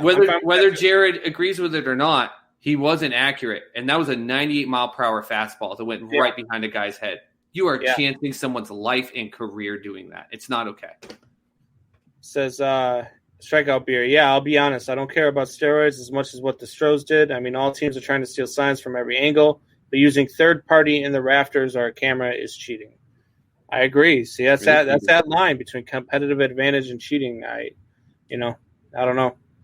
Let's see. To me, you're right. It is cheating, but to me, the line in cheating is baseball is built on cheating. So let them in. Hey, I mean, we brought it up, Shoeless Joe Jackson, and even though you're saying Shoeless Joe, there's no proof of it. There's no doubt that team cheated, right? Oh yeah. It's since the beginning of time. It was sad because Shoeless Joe Jackson probably a lot of people said he was better than Ruth. Yeah, that's why it was so insane. But the aspect with baseball, why it's so interesting in comparison with baseball with the other sports, is because a lot of this stuff comes down to the traditionalness, the history of the game, what makes it where we can be respected or not respected. And you can go and ban a guy like Shoeless Joe Jackson when there wasn't proof of him directly being involved with it, which I don't know. I think you can make the case, but banning for his career. And I know you've seen this movie. For you young bucks out there, if you don't know who Shoeless Joe Jackson is or what the 1918 Black Sox was about, way to go, buddy. Watch 8 Men Out. Yes. 8 Men Out was a phenomenal movie. It depicted everything that went on during the Black Sox scandal. Even had I believe in that movie. I believe when they talk about he was playing elsewhere under a different name and all that other stuff just to play baseball. Because look, it's a guy. Apparently he loved the game. A lot of people have said it. I remember my grandfather talking about it. And my grandfather was born in 1925. So he never got to see Shoeless Joe Jackson play, but a lot guys now, about players who were around that era. And it was more of a topic back then. And he's talked about how he heard people say, that Shoeless Joe Jackson would have been better than Babe Ruth. And that's saying something, man. That's saying a lot. We just talked about it. We're arguing about what? When with him and Babe Ruth and Barry Bonds as 1 or 2, when people are saying that Shoeless Joe would have been better than Babe Ruth, you're then putting him in the top 3 conversation of all time. That's the other thing, too, when we get to the Hall of Fame. And I know I said that, I'm okay if they keep Pete Rose out. I would let him in. I'm not saying that I wouldn't let him in. I'm okay if they don't. But at the same time, they have, at the Hall of Fame, they put all these, we can't let this guy in because he cheated. But Ty Cobb's in, and Ty Cobb, on his off day, used to go to Brooklyn and shoot blacks. Yep. That was his hobby. Yep. You're going to let a guy like that in the Hall of Fame, but you're not going to let Pete Rose in because he gambled on a couple games? That's my point right there, what you just said. You just made my point in the aspect of go in the Hall of Fame right now, find everyone there, and tell me if it's so prestigious of a thing that you can't let Barry Bonds, you can't let Roger Clemens in there. Right. Go and take out every memorabilia of a player or a team that was involved in just one. Because cheating, once you do it, it's considered you cheated. You will wipe that building clean. As soon as you let guys like Ty Cobb in and all these guys that played before Jackie Robinson was able to come through and break the color barrier, and they there's didn't another thing right there. Who were may have been better ball. Like we could have had somebody better than Ruther Bonds back then that we don't know about because they weren't allowed to play the game. So for me, every era has its asterisk, and the steroid era is just the steroid era. But pre Jackie Robinson, you were playing on an unlevel playing field. You weren't playing with all of the best players that were playing the game because some of those guys were stuck in the Negro Leagues, not being seen because of the color of their skin. Now, do you hold that? Now, this is interesting. I want you to kind of define that.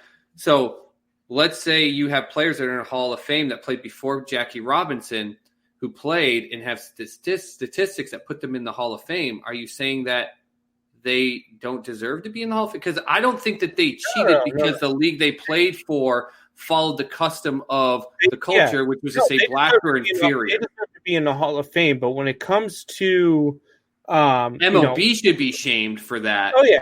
But when it comes to people, that's what I'm saying. You can't. Every era, when it comes to the Hall of Fame, every era has its thing. Okay, so pre Jackie Robinson, they wouldn't allow black ball players in. There was segregation. There was still things going on in America that didn't allow these guys to play on the same field. So do you take all of those guys out because they were on an unlevel playing field, just like the steroid players? But and then after Jackie Robinson, you had all sorts of other things going on. You had it was in the 60s and 70s. I mean, how many of those guys were drinking and doing coke? I mean, that was the thing back then. So you've got to. You can't just have a standard and say that the steroid era is banned and Pete Rose, guys like that aren't in, but we're going to let the Ty Cobbs of the world in. Right. That doesn't work. You're hypocritical at that point. Oh, holy shit. Holy shit, Mr. Combs. You literally just made my point of everything I just fought with you about. Well, look, you're gonna judge it. You're either going to judge this. If cheating is cheating, then judge them all that way. That's fine. If you want to clean it up, but go walk in that Hall of Fame and get ready to tear down 90% of those players. Seriously. Yeah, no, you're not wrong. Or you go with the steroids era as it's okay, even though I proved to you that steroids were illegal as of 1991, just because they didn't test for it doesn't mean it wasn't illegal. And just as you're saying, all these other players were doing things. Ty Cobb was doing things he wasn't supposed to, but they're in the Hall of Fame and we consider them some of the greatest players. Then just let it be. Let it be. And you know what? The Astros get caught cheating. Let's go back to it just real quick. They got caught cheating. And if from now moving forward, every single one of their players and all that team success goes straight down the shitter, then you know what? For history, they will be known as that championship, though it will be a championship, will be the most tainted one because it'll be loaded with the most bullshit period ever. In comparison. So we're talking Hall of Fame. Let's look at guys who that are newer to the game. So guys under 5 years. I'm not talking about like Mike Trout or anything like that because we all know Mike Trout is headed to the Hall of Fame. I mean, I'll be shocked if they could put him in right now. They'd put him in right now. He's just. If they could try to make him the face of the league to do something with their younger viewers, maybe they would do that. Yeah. So let's go with guys with 5 years or less in the league. Who are some of the guys that you think are sure locks for the Hall of Fame? Oh man, I mean, surefire locks? Yeah. Under what, 25? Yeah. Oh man. I would say a guy like Xander Bogaerts is probably on his way if he maintains pace. Holy cow. You and I were on opposite fields with him going into the season. You called him the LVP, and I said I didn't think that was going to be the case. But you know what? I don't agree. I don't think he's on pace for the. No, he's not right now. He's having a good start. He's proven me wrong, and that doesn't surprise me at all. I felt like he was going to have a down year because I felt like, and he still might. Like I think he's going to have to press to try to do good things with that team, and I don't think he's going to be able to maintain the pace that he's on. But we'll see. I could be wrong, and I wouldn't be surprised if I'm wrong about that. But Xander Bogaerts has all the tools. Javier Baez is another guy. Javier Baez is the kid is a stud. I mean, just he's the best shortstop I've ever watched play the game, and he's just every aspect of his. Yeah, he's like Mike Trout. I mean, he's a six-tool player. He's very good. He's good in every aspect of the game. Then you got guys like I think Vlad Jr. is one of those guys who could be better than what his dad was, and his dad's a Hall of Famer. Vlad Jr. The guy's good. Yeah, he is. I think I'm going to – for me, it makes it easy. And I was sitting here looking just to verify his age. I knew he was young, but I just wanted to make sure how young he was. But Kuna Jr. out of Atlanta, I think he's just showing why. I mean, he said as long as he stays healthy, he's going to the Hall of Fame. And, I don't know what my problem is. But Fernando Tatis is another one. Tatis Jr., that's a good one. Now, see, I like that. I like that top to bottom. I don't know my issue with this kid. I really don't. And he's showing why he's such a great leader, and he still is. He doesn't. There's nothing about him that makes me upset. For some reason, I just have this feeling like I can't get behind him. But Cody Bellinger is doing everything to prove that he's Hall of Fame worthy. I think he's 24. I think he's going to tail off. Like I think Cody Bellinger is one of those guys who's going to have a great 3 or 4 year stretch, but I think he'll tail off once pitchers actually start figuring him out. I think Christian Yelich is kind of the same way for 3 years now. Yeah. Well, I think well, maybe. He's just not. I don't know. He's one of those guys I think is going to end up tailing off. Same thing, like I said, Christian Yelich. I think is going to be one of those guys too that's going to end up tailing off here, and it's going to end up having, a good, solid career, but maybe not Hall of Fame career. Yeah. Yelich. I have Bellinger on my top players heading into this year. I have Bellinger at 4, and I have Yelich at 2. And I don't think either one of those guys are going to end up finishing their careers as good as they're going right now. And to be in the Hall of Fame, I think you really have to, for me anyway. You get a lot of guys that get in that, are borderline. And I don't think, to me, like there's too many people in the Hall of Fame. Hall of Fame is supposed to be Hall of Fame, not the Hall of pretty good.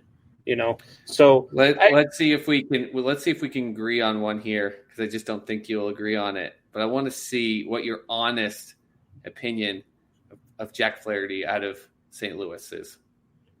I like the kid. The kid is a solid player. Good for you. Just because I don't like the Cardinals doesn't mean I think Yadier Molina. You told me Molina was the only guy that you could root for, but Yadier Molina is probably one of probably a top 10 catcher of all time.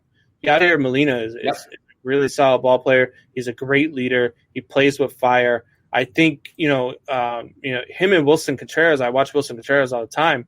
They're them two right now. Wilson Contreras is better than him right now, just because Yadi's on the down.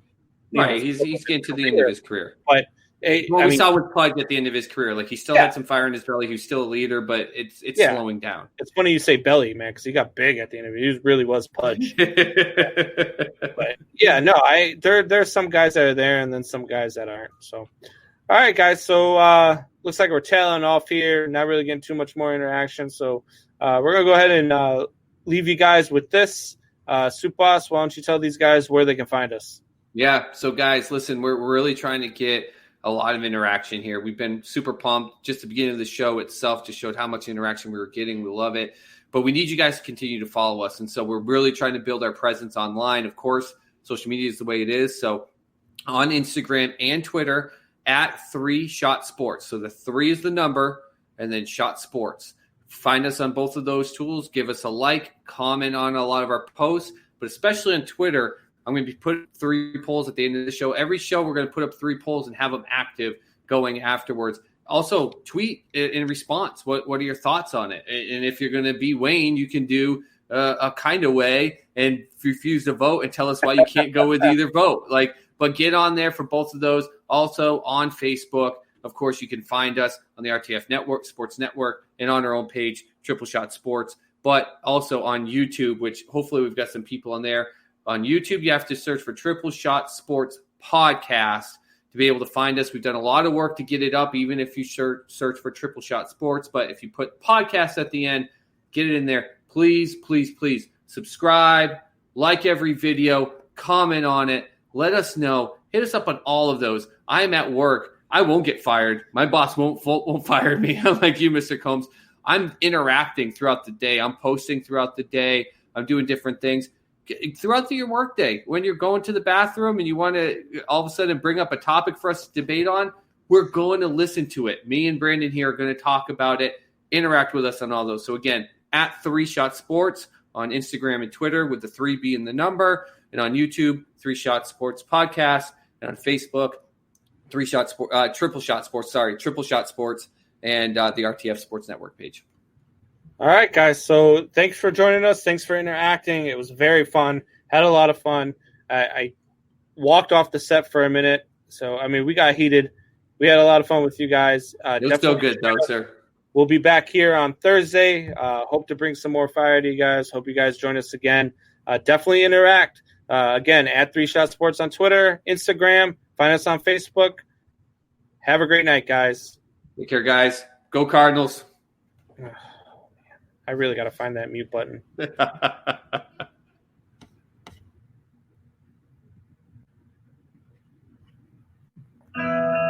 don't know what to say, really. 3 minutes to the biggest battle of our professional lives. All comes down to today. This game is a part of our past, Ray.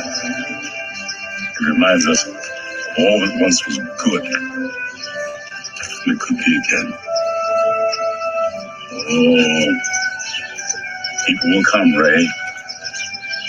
People will most definitely come. Great moments are born from great opportunity. And that's what you have here. That's what you've earned here tonight.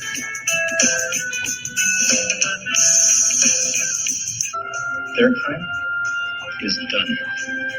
It's over.